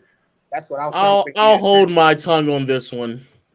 You're a nasty dude. I'll hold my tongue on this one. We've actually talked about nasty. I'm about to say I don't What want did AI average in the playoffs in 06? You know what he did, man. Come on, y'all know what he did. Come on, we try to talk about years outside of 01 and it gets drawn back to 01 because anything I talk outside of 01, especially like when he's in Denver with more offensive help, people just say, "Oh, he was old," so that doesn't count either. What are you talking about? His efficiency was up. I think it was in the postseason. Oh, in the postseason? No, not in the post. But see, that's the thing. Was that the year he went up against the Pistons and went crazy? 05 is the 1 year where he went crazy in the Pistons, but also they missed the playoffs in 06, right? Yes, that's the point he's trying to make. And also, I want to be clear. It's not a coincidence that Iverson's efficiency just so happened to go up the same year that they changed the rules and took physicality. This motherfucker, get the fuck out of here! But you won't bring that up for Nash. Shut up! I did. I do bring up for Nash. Nash said an offensive player over Kobe Bryant. Get out of here! Get out of here! Don't want to bring it up, though. I'm tired of you. I'm tired of you, Lo. Wasn't it a direct correlation when it went down from like 42% down when they changed the rule to illegal defense as well? What year was that? I can't remember the year. I think it was 01, 02. Oh, he shot 42%. He shot 42%. He shot like 40 or something like that. And the next year he shot like 38, I think. 37. Yeah, he shot like 38% is crazy. His low year was very low. But the year before 05, I'm sorry. Now go ahead. The year before they changed the rules, he shot like it was another sub 40% year. No, and in 04 before they changed the hand. Oh, in 04, okay. Yeah, and before they changed the hand checking rule in 04, it was another sub 40% year, and they changed the rules. And from that moment on, he's like shooting 44% for the remainder of his relative prime. Right. But wasn't that in addition they got Kyle Korver as well, a floor spacer? I think in 05, that's before they even got Kyle Korver, and he saw a noticeable jump. I could be wrong though. I think Kyle Korver helped with that. It could be a little both, but I think Kyle Korver helped with little was floor spacing. Kyle Korver was there in 04. He was there in 04? But he didn't. I don't think he got much playing time, though. I don't think he got much playing time. He was taking 7 threes a game at 40%. Okay. So that helped, right? That's 04-05 or 2004? That's 04-05. Okay, yeah. So that's when they. Okay, so. Yeah. 03 or 4. There's a lot of things that had to change for this. There's a lot of things that changed. This nigga needed a 3-point shooter. They need to change the rules. Damn, boy. The biggest change was palming. Like if we talk about guys who influenced the game, if you weren't back in the day of Allen Iverson, there was like a national debate. Like everybody was like, "Damn, this guy is saucy." He's carrying. Isn't he? He's carrying the ball. That's the carry. He's splitting right now. AI ushered in today's like what we see dribbling and like everything's a carry now. Like AI was so popular, dude. Everybody loved AI. Again, I loved AI. I don't know anybody who didn't. I ain't want to get nasty like Pyro doing right now, but what he's saying is a fact. I vividly remember that conversation back in the day. It's absolutely true, dude. If you look at like pre-AI, if you look at dribbling and what was allowed in dribbling in the NBA pre-AI and post AI, like AI, I think that was probably his biggest impact on the history of basketball. You could also say that about Harden step back. Wasn't that a travel in that time with AI? But you know what? Harden step back ain't gonna exist without AI changing the dribble rules. The Euro. We talk about the Euro. The thing is, though, people still carry, but it's not as egregious as what AI was doing. I'm not. And you could even look at Ray Allen, which is the other guy I wanted to get into. You guys are some fucking haters. So when they say everyone today is carrying with them praise AI, they're hypocrites. That's what I'm hearing. Yeah, I didn't say all that. Nah, it's slick though. That's the thing. Like that's what was so impressive about like Tim Hardaway. It would be more on the side of the ball as opposed to being on top of the ball where most people. No, that one was like more was I obvious remember get caught. to start If you the look at Ray season when Allen, they were saying that they were did it gonna. the same way where he did it from the side and would rotate his entire wrist and dribble the ball. Yeah, he carried. He carried the I had ball. to go back and watch tape because Mars put me on the spot, but. I wanted to talk to you about Ray Allen since we transitioned into that. You also brought up with Pete Maravich taking more shots as a point guard back in the day. Don't you think that's the same thing? Don't you think that's the same thing with Ray Allen? Because at his time, it wasn't basically it started transitioning from the bigs to where the guards started getting more play. And I wanted to ask you don't think that Ray Allen would have had better numbers if he had the same opportunity as Harden did? Because when you if he played today. Yeah, because you ranked Harden over Ray Allen to me, and I think that Ray Allen to me is probably like outside of Steph. No, Steph is different. Steph is different. I didn't even know I was up there is Ray Allen. So for me, and when I see you say, "Hey, Harden is better than Ray Allen," I'm like, wait a minute. How was that when Ray Allen, if he was given the same opportunities as Harden, I think he would have been better because of the way the shot opportunity is, the step back as well, plus also with the crossover and the ability to come off ball, I think he would have been a lot better. So I wanted to ask you, why would you have Harden over him if you're evaluating Havlicek that way? I'm going to Havlicek, Pete Maravich that way, but you won't do. Okay, I mean that's fair, and I have them ranked closely, and I'm almost with light shoes enter this because it seems like if you bring up any two qualities for a player, the response is going to be, well, you value this, why don't you value that? That's a fact. Be consistent now. Because I'm asking because at the end of the day, when I come up here, a lot of times I hear nasty as hell. So for me, it's like okay. Let me try in the simplest way, and again, in the simplest way, while also saying that like I really don't like James Harden. I like Ray Allen way better than James Harden. All right. Okay. But when I look at James Harden, even though I dislike him, and even though I think he did bend some of the rules to get to where he is. If I look at his total package, all right, so he's got a lot of the shooting ability that I want out of a shooting guard, but then he also has some handling and distribution skills. So, that doesn't mean that why are you valuing handling in Harden and not in AI and all this other stuff. I'm saying he hits the checkbox on a lot of the shooting guard being able to make an open shot, to score. He's got the height. He can. I would reluctantly say he can defend the position, but that goes back to comparing him to a 6 foot tall guy. But so he can play shooting guard, but then it's not a bad thing to also have other skills on top of that, So he can rebound as well, and he can pass as well. I mean, we all know, James Harden is a triple threat. I see what you're saying. He's like a triple double threat. You're saying basically those are still pluses. Like it wouldn't be a plus if that's all he had. If he was just like a ball handling, distributing guy who couldn't shoot and couldn't score, then I'd rank him low. But he does have the basic shooting guard skills, and then he's got extra stuff on top. And I reluctantly have to give him credit for that. I wish I didn't. I don't like him very much. Like I said, it's your list. I'm not going to knock it, but I actually got a question for everybody here, and then I'm just going to duck out because you guys like to, y'all chop it up a lot. Do you think that there's any player as quiet as is kept similar to a Glen Rice style type player? Currently? Yeah. I don't know about Glen Rice. We just talking about anybody at this point. Nah, off season, baby. I'm trying to bring up a point that most people don't even know who Glen Rice is. That's what I be talking about. Y'all just want to talk about LeBron all day, man. Exactly. And they'll complain that we do how hard Glen Rice was. Glen Rice, I think, was 27 and 7 was his best year. He came out of Michigan. Glen Rice averaged 27. Who compares a player to Glen Rice? On his second year in Charlotte. His first year was 22.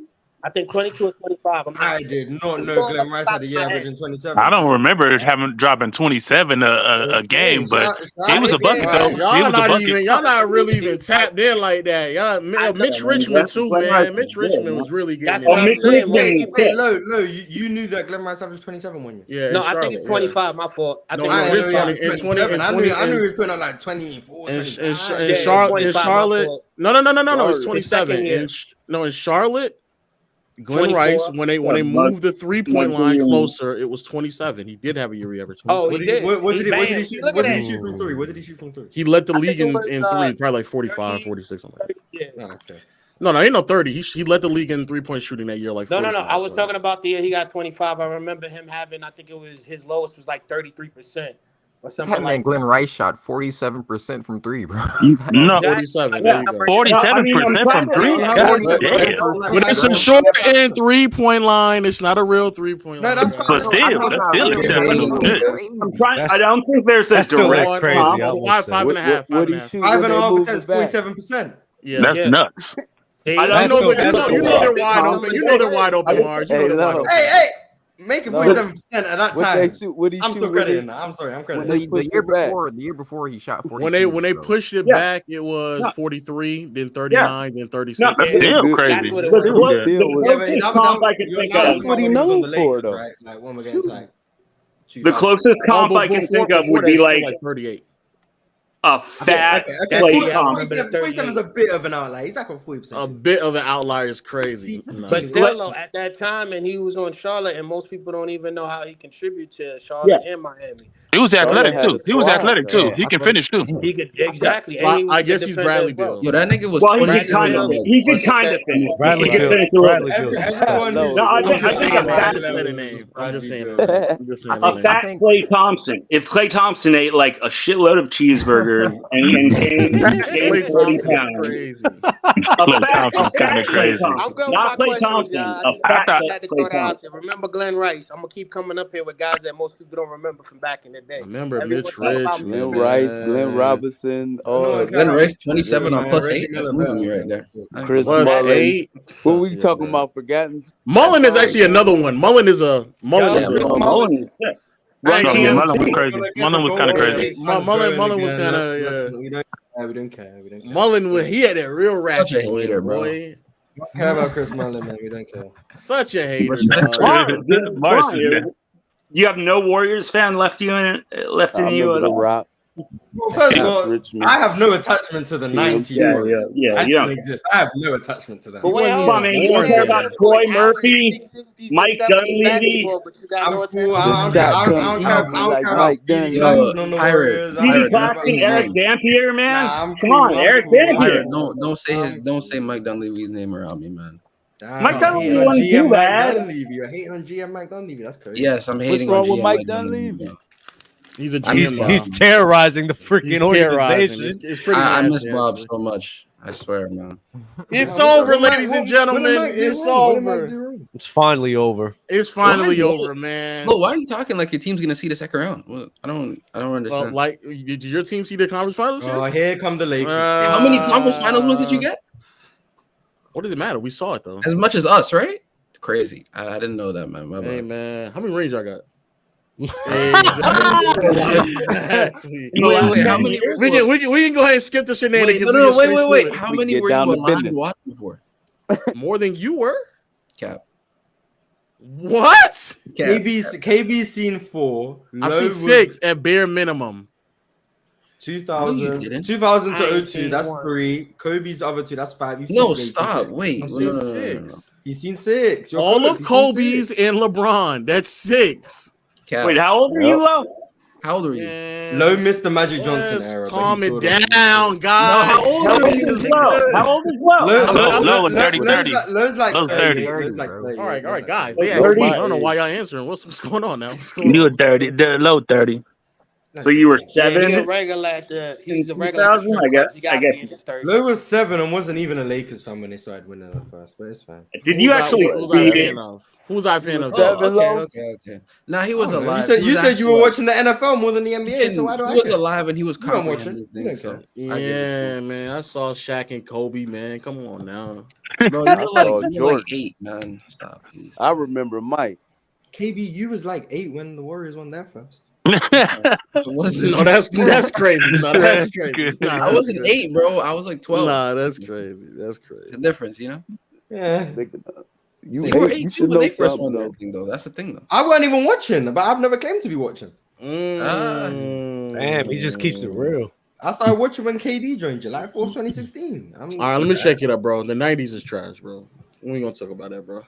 90s ball is trash. So why'd you have Michael Jordan number 1 all time? I guess I'm starting to drop him, man. I'm not gonna lie. Hey, now we're talking. Drop MJ is crazy. There we go. Man, I had to start dropping and taxing MJ and Kareem, man. That's MJ. what I'm Can we seriously tax Kareem? Are we ready to tax him or no?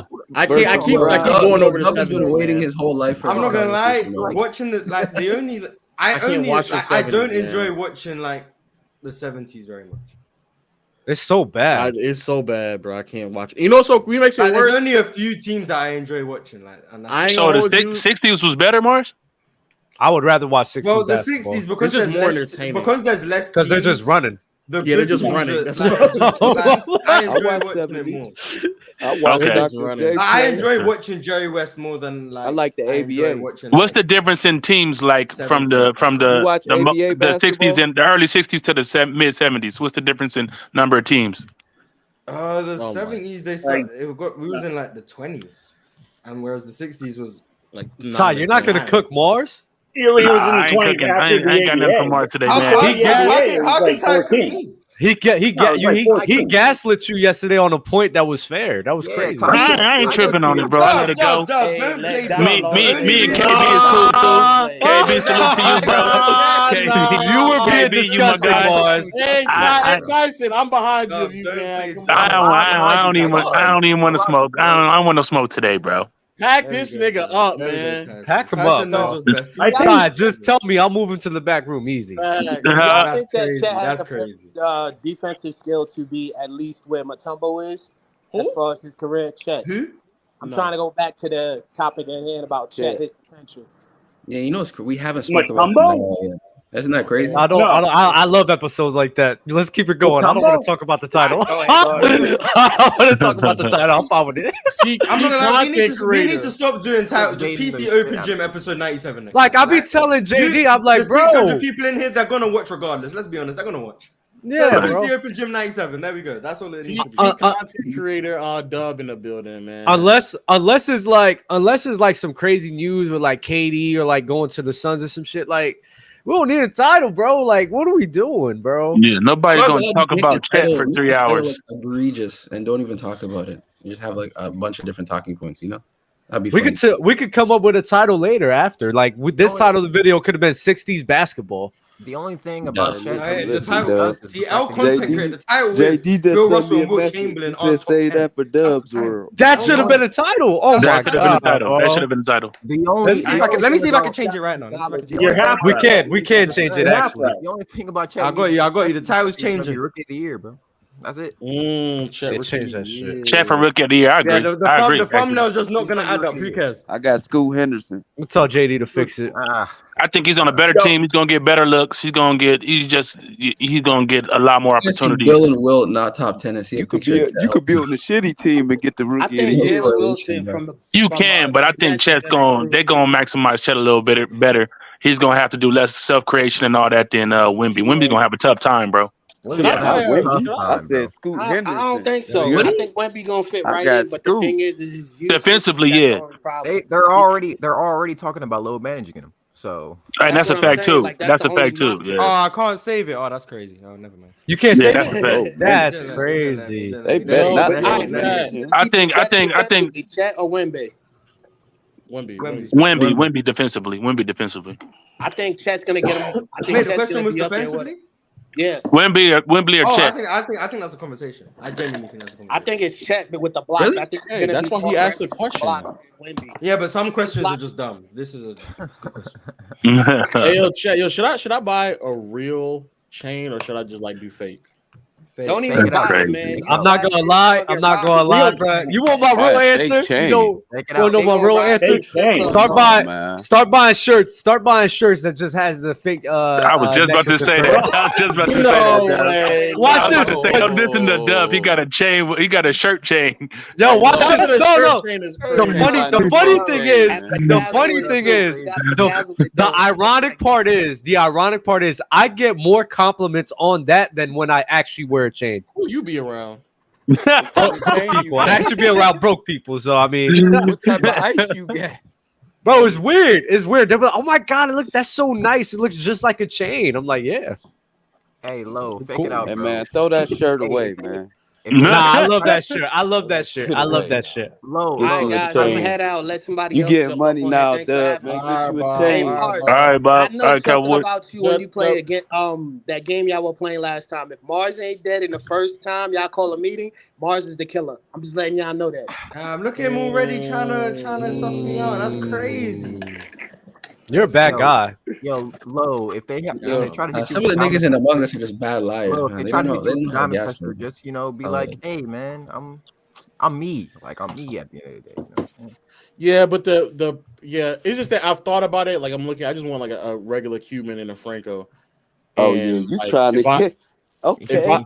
Oh my god, if I spend that type of money, like I'm gonna be walking around with like nearly like 20,000 on my neck. So I don't want to. No, this nigga is such a troll. No, it's a good investment. Like, don't buy into this Bitcoin shit. It's always going to be about metal. Always go with the metal. I got Bitcoin. And gold is metal. I got Bitcoins. You can log on to my site. I'm the best playmaker. You got Bitcoin for now. Well, anyway, check the website 5 minutes from now. See how it is. Bitcoin will die. Bitcoin's gonna die. Yeah, that's crazy. It's just chatting. He has no idea. I already have a watch. idea. I already have a watch to the person in. I already have a watch. I fuck with the crypto. But yeah, it took a big hit over the last couple years. But you know, Because anybody can make it. I could make a 'Cause it's site and make imaginary. you use my dollars. Oh my gosh. Same way that NFT shit never took off. Yeah, they. Yeah, what happened to NFTs? That shit It was a scam. I remember Jalen Green in the dunk contest dunked with an NFT. Great. Yeah. Go. I just didn't understand it from the beginning. I remember when the NBA started trying to get into it. They opened like something called Top Shot too, where like you can like buy like They still exist. They still try to. It still exists. I think the MLB, NFL, I think mess with it too a little bit. Yeah, they trying to throw me a bag to promote a a bad team. investment, man. Yeah, I'm not doing that. Yo, also, yo, Lo, you were chatting earlier, bro. I ain't gonna lie. About what? Bro, Bill Russell. I ain't gonna lie, you just be chatting. It's Bill Russell's top 3. Fuck being out of the top 3. Hey, who's this guy? Give him the tight zoom. Preach. Top 3, bro. It's Braun. It's Jordan. He lost me. It's Russell. Never mind. Nigga, You have Braun as the goal. I don't know how Kareem like snuck into everybody's top 3, but he's not in there, bro. Talk about it. Oh man, I got Russell, bro. I got Russell. Woo! You know what? Yeah, give it a Tyson again, bro. Hey, Hey, I you don't respect got Speak that truth. If anyone could take that third spot, I'd rather give it to Duncan. To be There you go. You got the tight zoom again. I mean, Damn, Duncan just keeps going up and up and up. Nah, Duncan's not over Kobe. What are we doing? Yeah, Duncan's not over Kobe. Duncan's not over Kobe. If Duncan can be over top Kobe. 3, then Kobe is top 2. Like, let's be honest. Facts. Bro, Mars, you know this. Mars I hate when it's a Mars. one spot. It's a one spot. with him. So, like, I know. I hate when start Mars trolling. trolls. I have Duncan is Tim. I not have Tim over 4 and I have Kobe. Kobe 5. So. There's no way that Duncan could be over Kobe, bro. There was no while they were both playing in their primes. People weren't saying Duncan's better than Kobe, and people were dumb at that. This revisionist history. They was. They were dumb. They were dumb. When they retired, they looked at the accolades. They retired in the same year, and no one was saying Duncan. Oh no! At that time, more and more people were starting to say. I remember the same thing you're saying. You're lying. No. The troll that Mars is doing right now, that started around 2016. When people were like, bro, nobody was saying that Duncan was better than Kobe back when they were playing. Why y'all doing now? Because you're about to retire. Like that's when that actually started. Yeah, that Duncan happened in was 2016. always high. Duncan was high in college. The year before he got drafted, it was Duncan and Marcus Camby. It was the year of Duncan and Marcus Camby. We thought we were like, it takes you 4 years in college to go to the NBA. Fraud. Yeah, Kobe went straight out of high school. and still won just as much, bro. That's crazy, bro. Yeah, he didn't get drafted to a team that was in the conference finals 2 years before. It didn't happen. 2 years before. Did he get drafted with Shaq? Yeah, he only He didn't get drafted with Shaq. He got Phil Jackson. Kobe went through. He didn't get drafted with Phil Jackson on the team. I didn't say that. I didn't say what's that. that mean? What's that mean? Duncan at Popovich. So who cares? Who was a more accomplished coach? Who's a better coach? Who was a more accomplished coach? Who's a better coach? Who was a more accomplished coach? Stop lying. No, answer my question before I answer yours. Who's a better coach? Phil Jackson. Oh, no, you think Phil Jackson's a better coach than Greg Popovich? So we're lying. Man, Popovich is a Duncan merchant, man. Come on. I think Phil Jackson. It's the other way around. I don't know what the fuck you talking. Yeah, we're just lying right now. Y'all got Pop over Phil. All these all-time great. I got Pop that over Duncan Phil was. for sure. I got Phil over Pop, man. At that time, Phil Jackson. Nah, I got Pat Riley. Fuck out of here, man. I got Bill Russell as a player. Pat Riley over both of them. Whoever said that last episode, I got Pat Riley, bro. That's my guy. It's Bill Russell. I got Don Bill Russell's Nelson. the only coach who could go out on the court and still do it. That's the only coach who could do that. Hey, I'm not gonna lie. That's disgusting that he did that. That is disgusting. That's some movie shit. And that's why Wilt is barely top 15, bro. Losing in that fashion. How a dude who's coaching get played is whooping your ass. That's crazy. Bill is out rebounding him and then going on the sideline and telling niggas how to like defend him. Like this is what you do because he trash. And then going back out. Have you seen footage of Wilt standing next to Shaquille O'Neal? Yeah, I've seen those pictures. Yeah. Oh wait. Who looks like the man? Who looks like the man? Who looks like the boy? Wait, Pirate. After this, are we gonna go watch the Stockton footage? Oh, I gotta ask you about that. So, like, what are you talking about? What format? Like, how do we watch it on Twitch? He's gonna go on Twitch and he's gonna ask you how many assists do you want? Oh, Stockton 14 assists. Right. And then you're gonna watch every single one assist, and he's gonna say, "Is this playmaking? Is this playmaking?" We all been there, bro. We all been there, bro. These games randomly generated. Yo, Mars. He's just gonna type. We all been there. He's just gonna type up Stockton 14 assists on YouTube. So you want to see Stockton 14 assists? I'll give you one. And you're gonna see on his YouTube that every single video has already been watched. What up, fellas? I was thinking what would be a lot more interesting than that. I was thinking about it. Like, I've already played a low game. When I first came on, I was on camera with no computer, and Lowe's on his avatar with a computer dissecting my list. I went through the trouble of actually going through hundreds of players with a lot of criteria and standing behind ranking players and being willing to defend it. So I'd like Lowe to play some pirate games. I would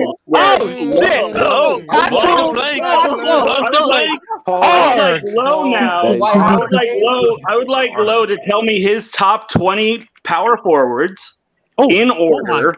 Damn. And I would like him to explain his criteria. I don't care. And I would like to explain how his criteria applies to every single one of his rankings.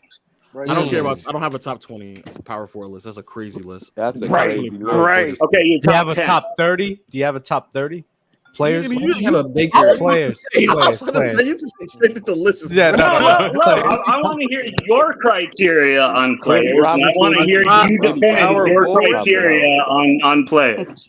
A top 10 power forwards list. Yes. I guess my criteria is just solely based off of like what you do, like what is asked of you as a player. Lowe's on the plank right now. Am I? And not necessarily of like what your position is asked of you. So if that makes sense. So Let's hear the list then based on that criteria. Okay. Wait, what's your criteria again? My criteria, the biggest part of my criteria, like there's obviously like how long you're able to sustain it. It's just overall impact and how long you were able to sustain that impact. So it's not necessarily you are XYZ good at shooting for a shooting guard, and that's what I prioritize is shooting for a shooting guard. It's specifically about like if like for example for Curry, even though he's like his assist numbers aren't up, he's a point guard, and that's primarily what people probably look for in assists is like passing and assist numbers. I don't really care because that's not what's asked of him as a player, and that's not how he impacts the game. So it's basically based off of how you have the ability to impact the game of basketball. Similar to like that totally sounds like you're just saying subjectively whoever you think is better. What objective criteria are you going to use in naming these players that makes one better than the other? I don't know what else to tell you. That would be it, bro. How impactful you are, and then how long you're able to sustain that impact over the course of your career. Define impact. It depends on each player. What were they able to provide? So some people are better at scoring. So do you understand what Paris is getting at right now? I'm saying that, but I understand that, but like that's you like understand. Like right now, you could say Antoine Jameson. I liked him. I liked. Well, I would have to then explain why Antoine Jameson is more impactful than Garnett. Like that would be, right. Yeah, exactly. Okay. Impossible. So go ahead. So it'll be obviously Duncan first. Oh man, I don't think I have to do any explaining there. Tim Duncan first. Garnett second. If I was projecting, it would probably be Giannis third, but I don't mind having. We don't do Giannis. projections as of today, right now. No projections. All right.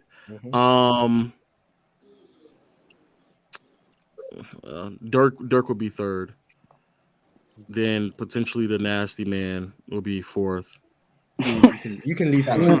You can leave him. And then Dirk would then. I mean, not Dirk. Excuse me. Giannis Barkley. Kind of interchangeable to me. Fifth is sixth. Seventh would probably be. I had to like look at my list somewhere. I might put Barkley over the pedophile. That's strong. I mean, that's strong. That's strong. I'm not mad at it.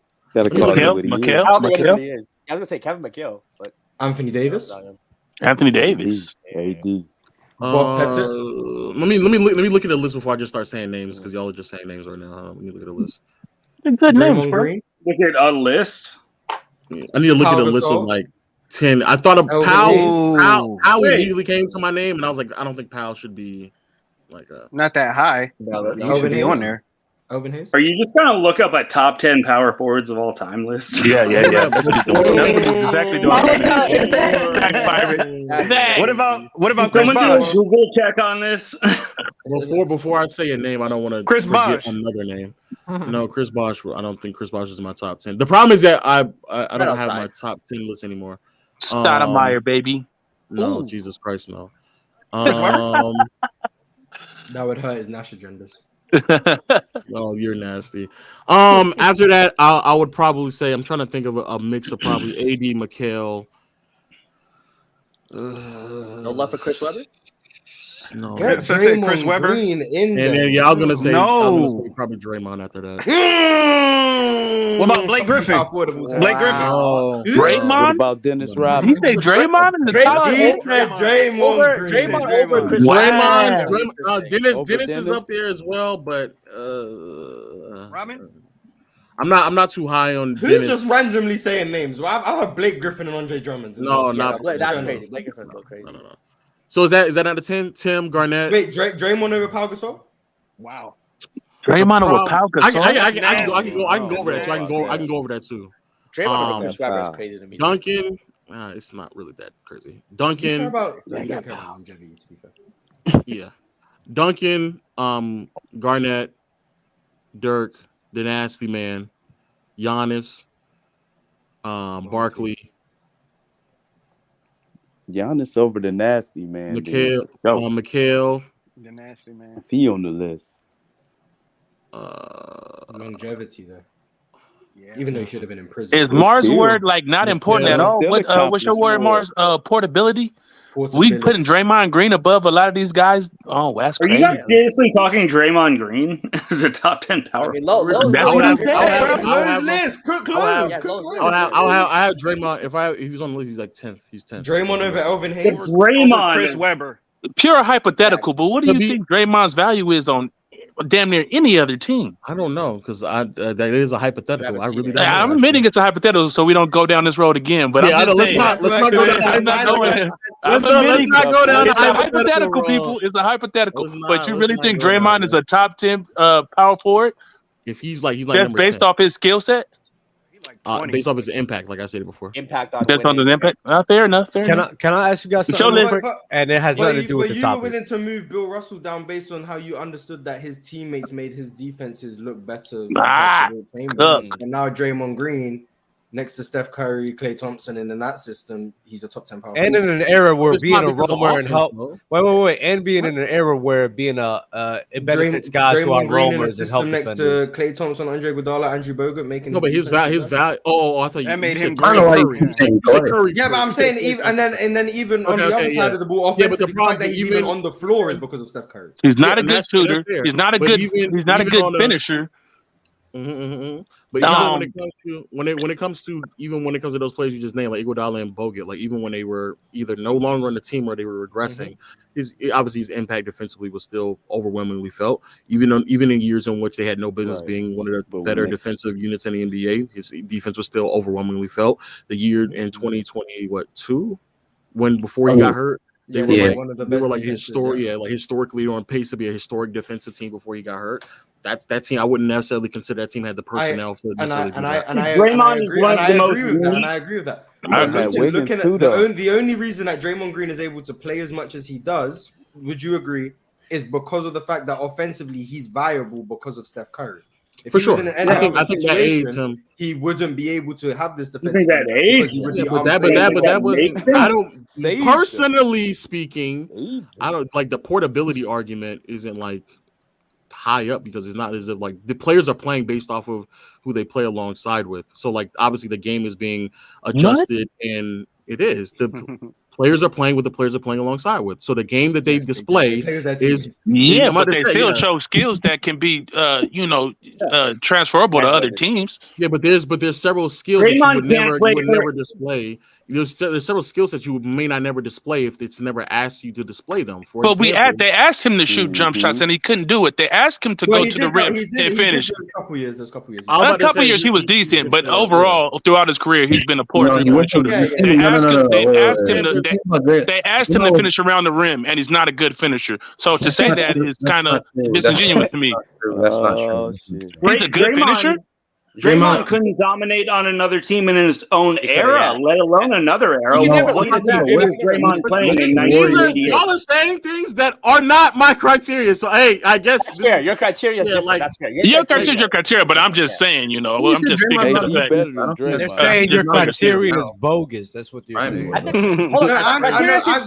only reason I brought it up is because when we were talking about Bill Russell looking like an outlier in the 60s, defensively, you said if Wilt Chamberlain had Sam Jones and John Havlicek and Tommy Heinsohn, you think he could have done what Bill Russell did based on his teammates being around him. Let me say it again. I said the gap may be closed. I didn't say the gap may be closed. And if the gap understanding the impact his teammates have on his overall defense with Draymond Green, I'm saying the reason why he's able to be so impactful defensively is because he's able to be viable offensively and stay on the floor because of what's around him, which would mean that overall you'd have to dock him. Would you not?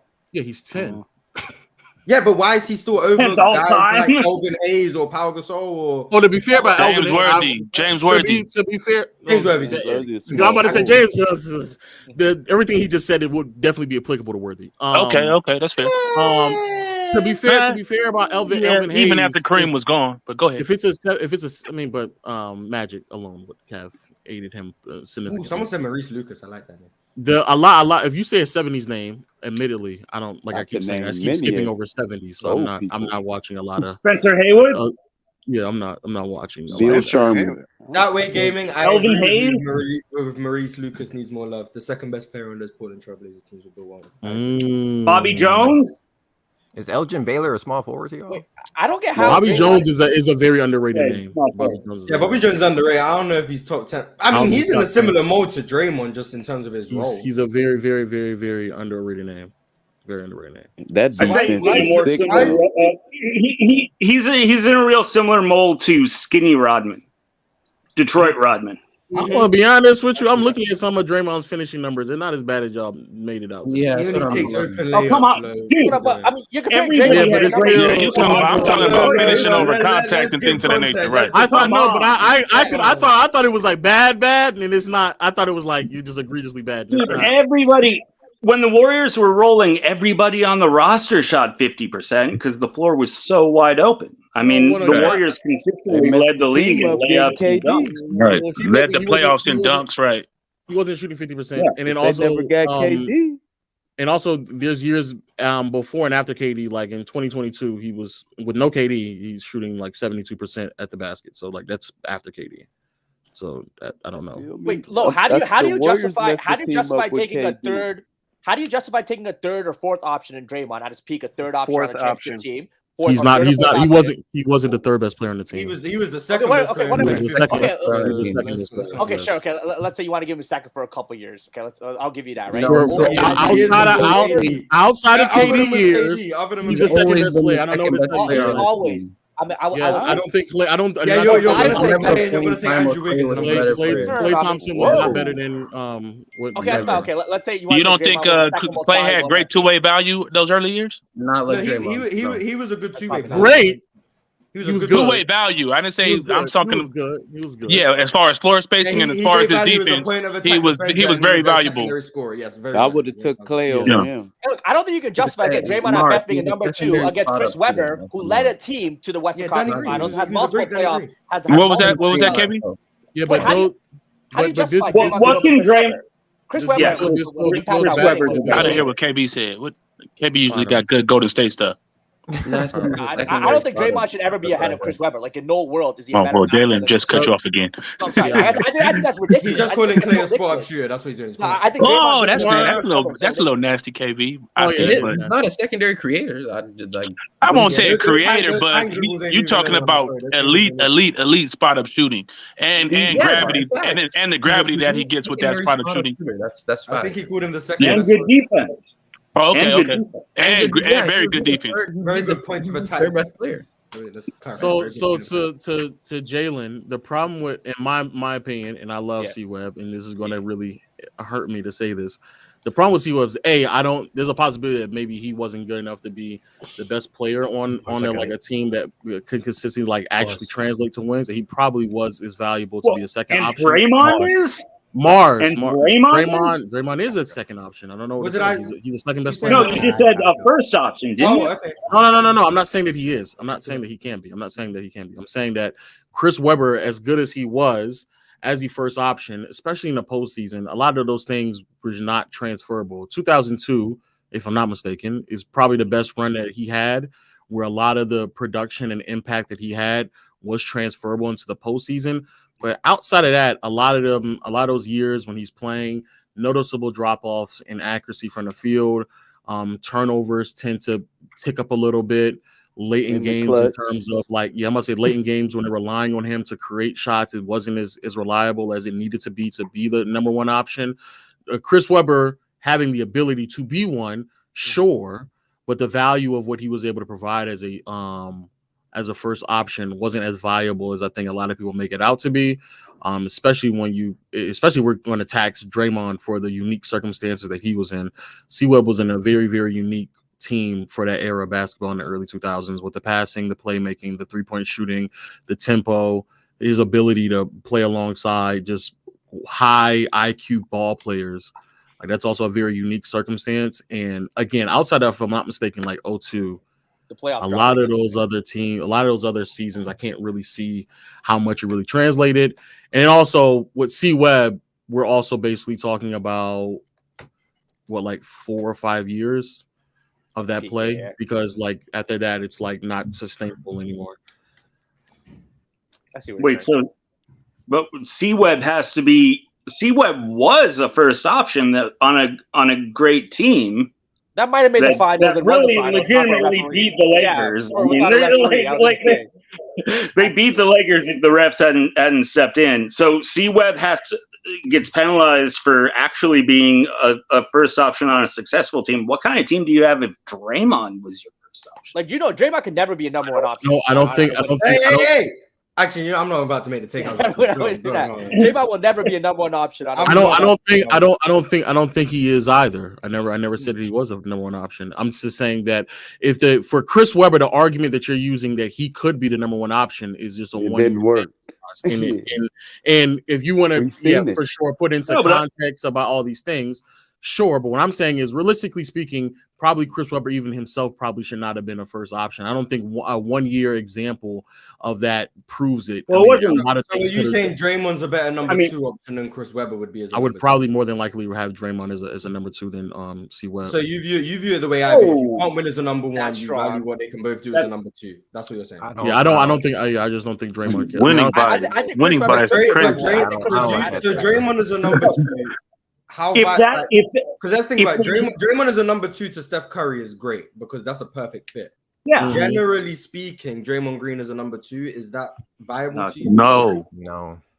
How many because I don't. Wait, then we're going into hypotheticals. Like I think Draymond into like leagues in a league where there's a lot of ball handling, 3-point shooting, shot creation from a guard standpoint. Again, maybe not to the same degree of a Curry. But no, I feel like if he played alongside a Dame, if he played alongside a Trey, if he played alongside a Chris Paul, like a no way, they're not the same players. Is peak Draymond Green worse than Trae Young? Say it again. Is peak Draymond Green worse than 2016 Draymond? What is peak Trae Young? Because Trae Young these last couple of years been kind of pick whichever version of Trae Young you want. Get 2016 Draymond. Put them on the same team. Who's the better player? I don't know. I'm not high on Trae Young either. That's why I'm asking. Would he even be the second option on that team? It still wouldn't work though because he's not second option does. I'm saying. I see what you're saying. Trae Young gonna be having the ball. Yeah, but you can still be the better. Like Draymond Green, obviously doing everything he does defensively, playing out the short role on offense, blah blah blah. So he could be the best player. But the point I see what you're saying. More, I had to really think about that. But the point I'm making is that I think that because y'all keep asking about who else could he play alongside with, I don't think he would be as impactful. But the concept of him playing alongside like a ball handling, shot creating guard where he's kind of playmaking at the top of the key, like I think there are a handful of teams that he could have been functional in. Again, maybe not as impactful, but definitely functional. Okay. Lo, how good would that Kings team have been if it had another player that was better than Chris Webber on it? Who's that? Who's will be the player? Fucking anybody. Think about how good they were. Think about how good they were with Chris Webber being the best player.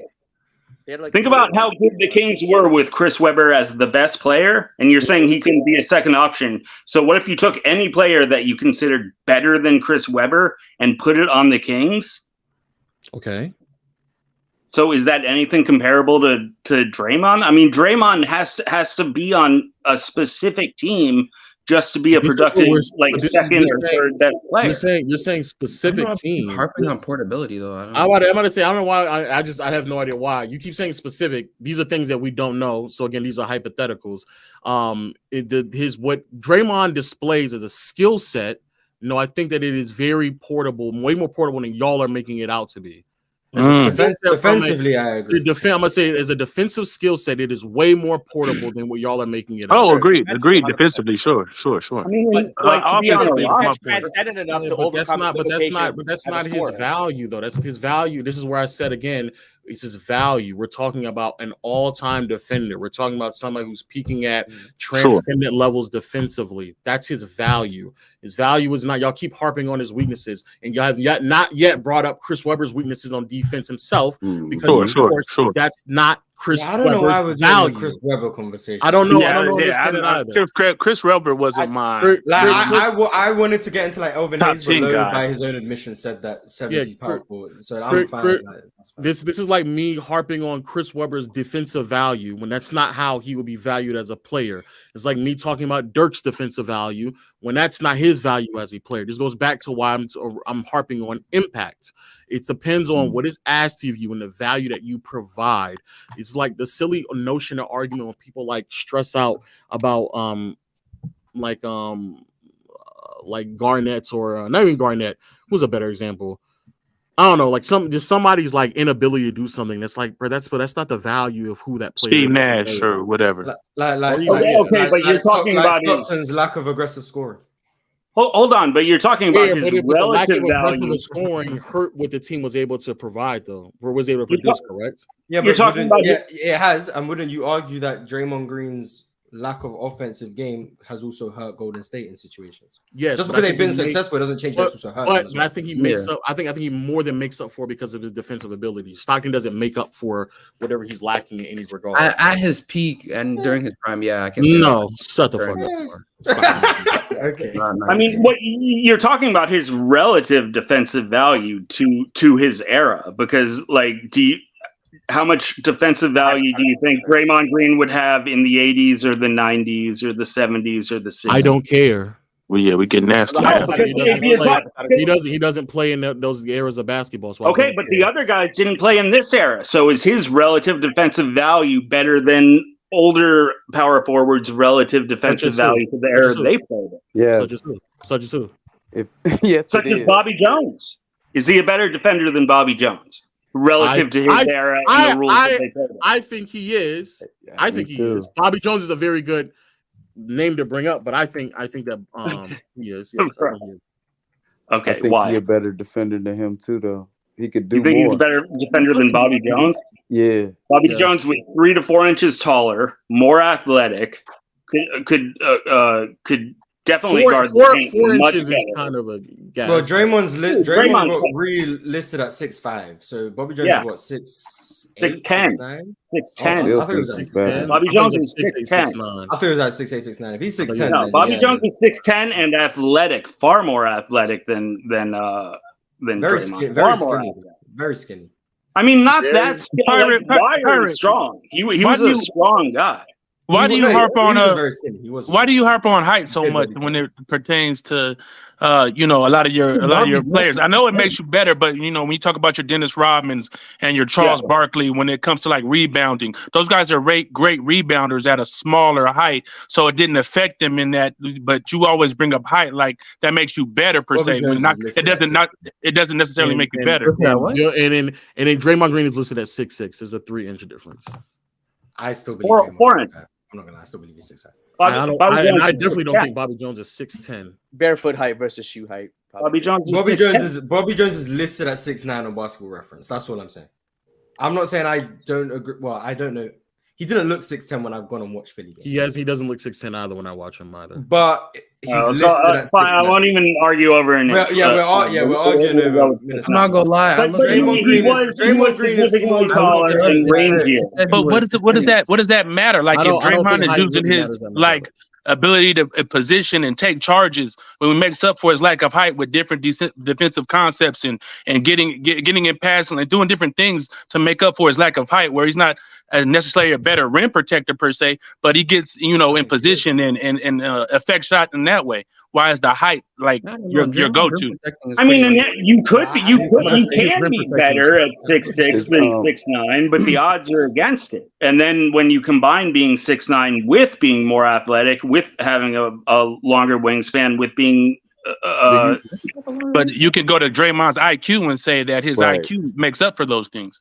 Well, they both had IQ. I mean, you could, but then I would say that Bobby Jones had great IQ. Like, I mean, I'm looking at these two specific players. Bobby Jones is a better player than I'm just saying when you bring up height. Who do you think's a better offensive player between who you think a better player all around? I think Draymond's a better offensive player. Yeah, I think you're better offensive. No, but it's in the Warriors system. Draymond is such a unique player to talk about because I really think, out of all the players that we talk about, that, it wouldn't matter where he was at. In Draymond? college, yeah, that's what I'm saying. He been playing like this.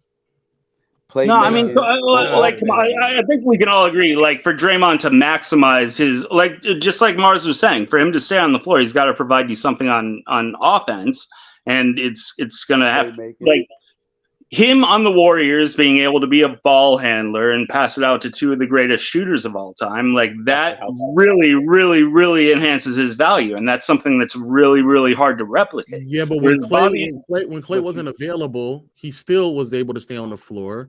Again, before Clay came back, the defense was still at a ridiculously high level. And again, this is like arguing again for Bobby Jones. Bobby Jones essentially was playing on the Philadelphia 76ers next to with a loaded team next to Julius Irving, Caldwell Jones, Daryl Dawkins, flipped it out, had Mo Cheeks, and then Moses Malone. Like it's not like we're acting as if like he didn't spend his whole career. But he was in Denver as well, yeah. But when he was very good on Denver. Yeah, I mean, when he was in Denver, how good were they defensively? When they were in the ABA, how good were they defensely? What was he producing? The whole team? We're not doing this again. How good was he? How would you know though? How would you know? How do you know that he was excellent defensively in the ABA? I ain't watched one Bobby Jones ABA minute. Okay, so how are you making the assessment that he was good defensively in the ABA? That's me. Pirate might have.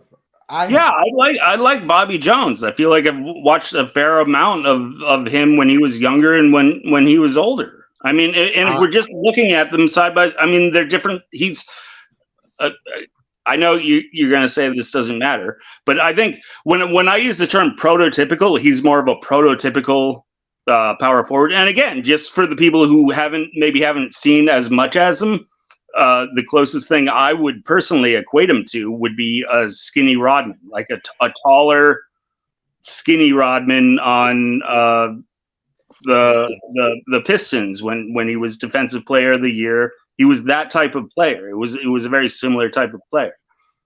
Overall. I mean, you're free to value the players however you'd like. You know, again, this is the same thing with the AI thing. You know, if someone comes in and says AI is the number one player, like on their list, like you know that you have different criteria. I want to be clear. This is again. These are all things that you all are favoring. I don't care about portability. I don't care about. I mean, I say I don't care about it, but I'm not favoring it anywhere near close to what y'all are doing.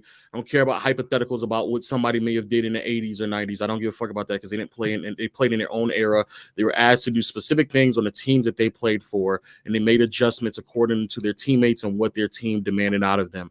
Who they were as players is a better representation of who was around them rather than their actual skill set. There are several players who did not display certain skill sets, not because they weren't unable to, but largely because of the team that is surrounding them. And so if you are Draymond and you have to be more defensive centric and focused, especially going in lineups when you're 6'6", Mars is now saying 6'5", and you're having to play the 4 and 5, there are things that you're willing to give up, especially offensively, to be more defensive sound. And the things that I have witnessed from Draymond, even in a more flamboyantly flexible defensive era basketball, he still leaps and bounds better than like 99% of players. And then even when I go back to the 2000s and 90s, he still stands out and looks noticeably better amongst everyone else. I've seen some Bobby Jones.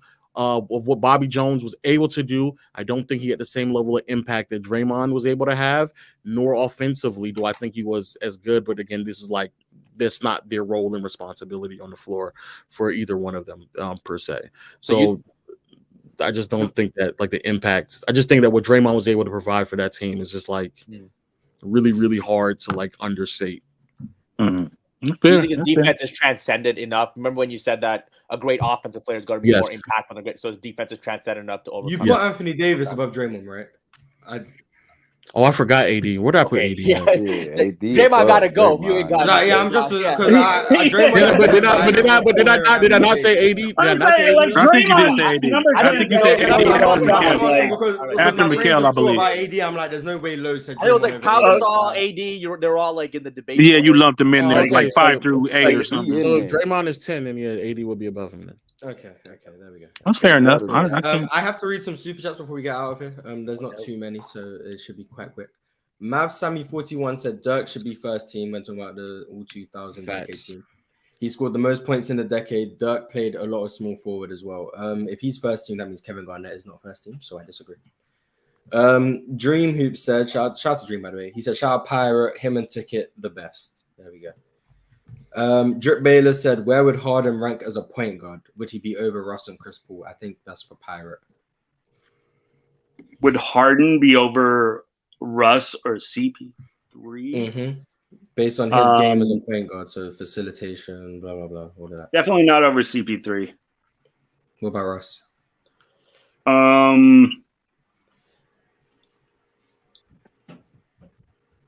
Say yes, Pirate. Say yes. No. Wow. Why? You say Russ over? Ooh. Harden over or not? Russ over Harden? I want to know why. Me too.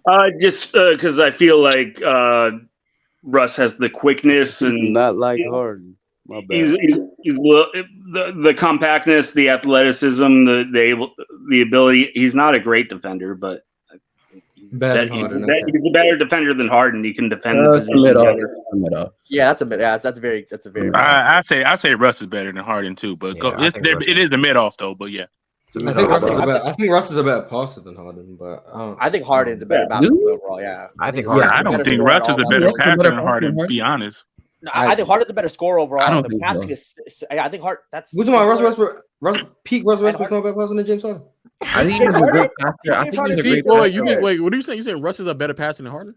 Yes. I don't think so. I don't. That left hand merchant. Are we serious right now? Peak Harden? Oh, that dump off merchant? That dump off merchant? That dump off merchant. At least he dumps it off. I mean, Harden, once he gets to the paint, he doesn't dump it off anymore. James Harden is across his body to one corner, or he's lobbing it to the rim. Yeah. That's it. Oh no, I still think it's mid on mid. I mean, as much as mid as we're talking about right now. Than James Harden. Russ is a better. I disagree. I don't think Russ is an accurate passer. Like he throws a lot of balls like away. He throws a lot. He like to corner three. Hold on. He throws a lot of balls like to shooters when he's kicking it out. To shooters when he's kicking it out, he throws a lot of balls off target. Like he doesn't hit shooters in their shooting pocket a lot. He just leaves a lot to be desired to me as a passer. I mean, he's a good playmaker, a very good playmaker. But just passing, I don't know. I think there was a stretch of time where it was LeBron, Chris Paul, and Russell Westbrook as the three best passers in the league. You know what? I'll say this. Like, I didn't think. Look, 2017, 2018. I think it was a very bad time in basketball. Can we say that? Sure. I wouldn't say. I don't know about that. Sure. 2017, 18. No, man, we were winning championships. That was that was like the best time ever. Last super chat, and we can discuss this before we gotta go. Mimo said, rank these bucket getters out of Monte Ellis, Ben Gordon, Jamal Crawford, and Wilt. I mean, I'm gonna be biased and say Ben Gordon's number one. Those are the off-season kings, right? Yeah, when you go to Twitter, kings. When you go to Twitter, cook it in the red. Cook it in the red. It's Jamal Crawford. Then you got. Oh, if DeMarcus Cousins didn't get injured. Yeah. The DeMarcus Cousins one is already running right now. It's already running, man. You got the DeMarcus I seen it too. He said somebody said he would have been as good as Jokic and Embiid. I was crying. Man. Those conversations. I see what you're saying. Okay, yeah. I got Jamal Crawford. I'm gonna take Ben Gordon number one solely because he's from the United Kingdom. I'm gonna take Jamal Crawford because that's not fair, man. I got Lou. Who got the most bench points? I don't know. I'm taking Ben Gordon, Monte Ellis, Lou Will, Jamal. I'm taking Monte too. Monte was a blur. I don't know what we're doing right now. Monte was a blur, bro. He getting it up, bro. He getting them shots up. Ben Gordon is the starter. Monte might have like the highest career scoring average. London's finest right there, Ben Gordon. Monte getting them shots up, bro. Monte Ellis is one of the fastest players in the league. That's what I'm saying. Monte was a beast, though. Yeah, Monte was a beast. He won't. A lot of empty stats on bad teams. He was all right. Yeah, for sure. I mean, he's the most impactful players of all time, right? Actually, being a Warriors fan and having to watch him play game after game, let's slow down. I remember the Bengals. Pirate, you can't act like you were entertained a little bit. Okay, all right. What? Pirate, you were entertained a little bit. You can keep it was a little entertaining, but not no Larry Hughes. I'll tell you that. I used to see Monte Ellis jerseys from your Warriors fans. I used to see Monte Ellis jerseys from your Warriors fans. If you really rock with the Warriors, Kirk Howard was really that team. All right, man. I don't know, man. I'm just saying.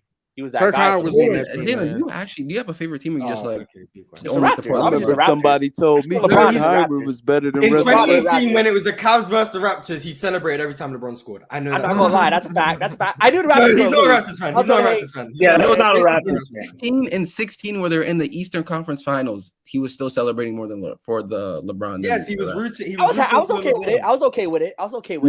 His team was losing and he was smiling. Jalen, you were in those Jurassic Park crowds, man. You weren't there, man. You weren't there. I was at the game in 2018. The LeBron game, I was inside when he was hitting those. Yeah, and you celebrated. You were wearing a LeBron jersey. He had his LeBron suit. He had his LeBron suit. No.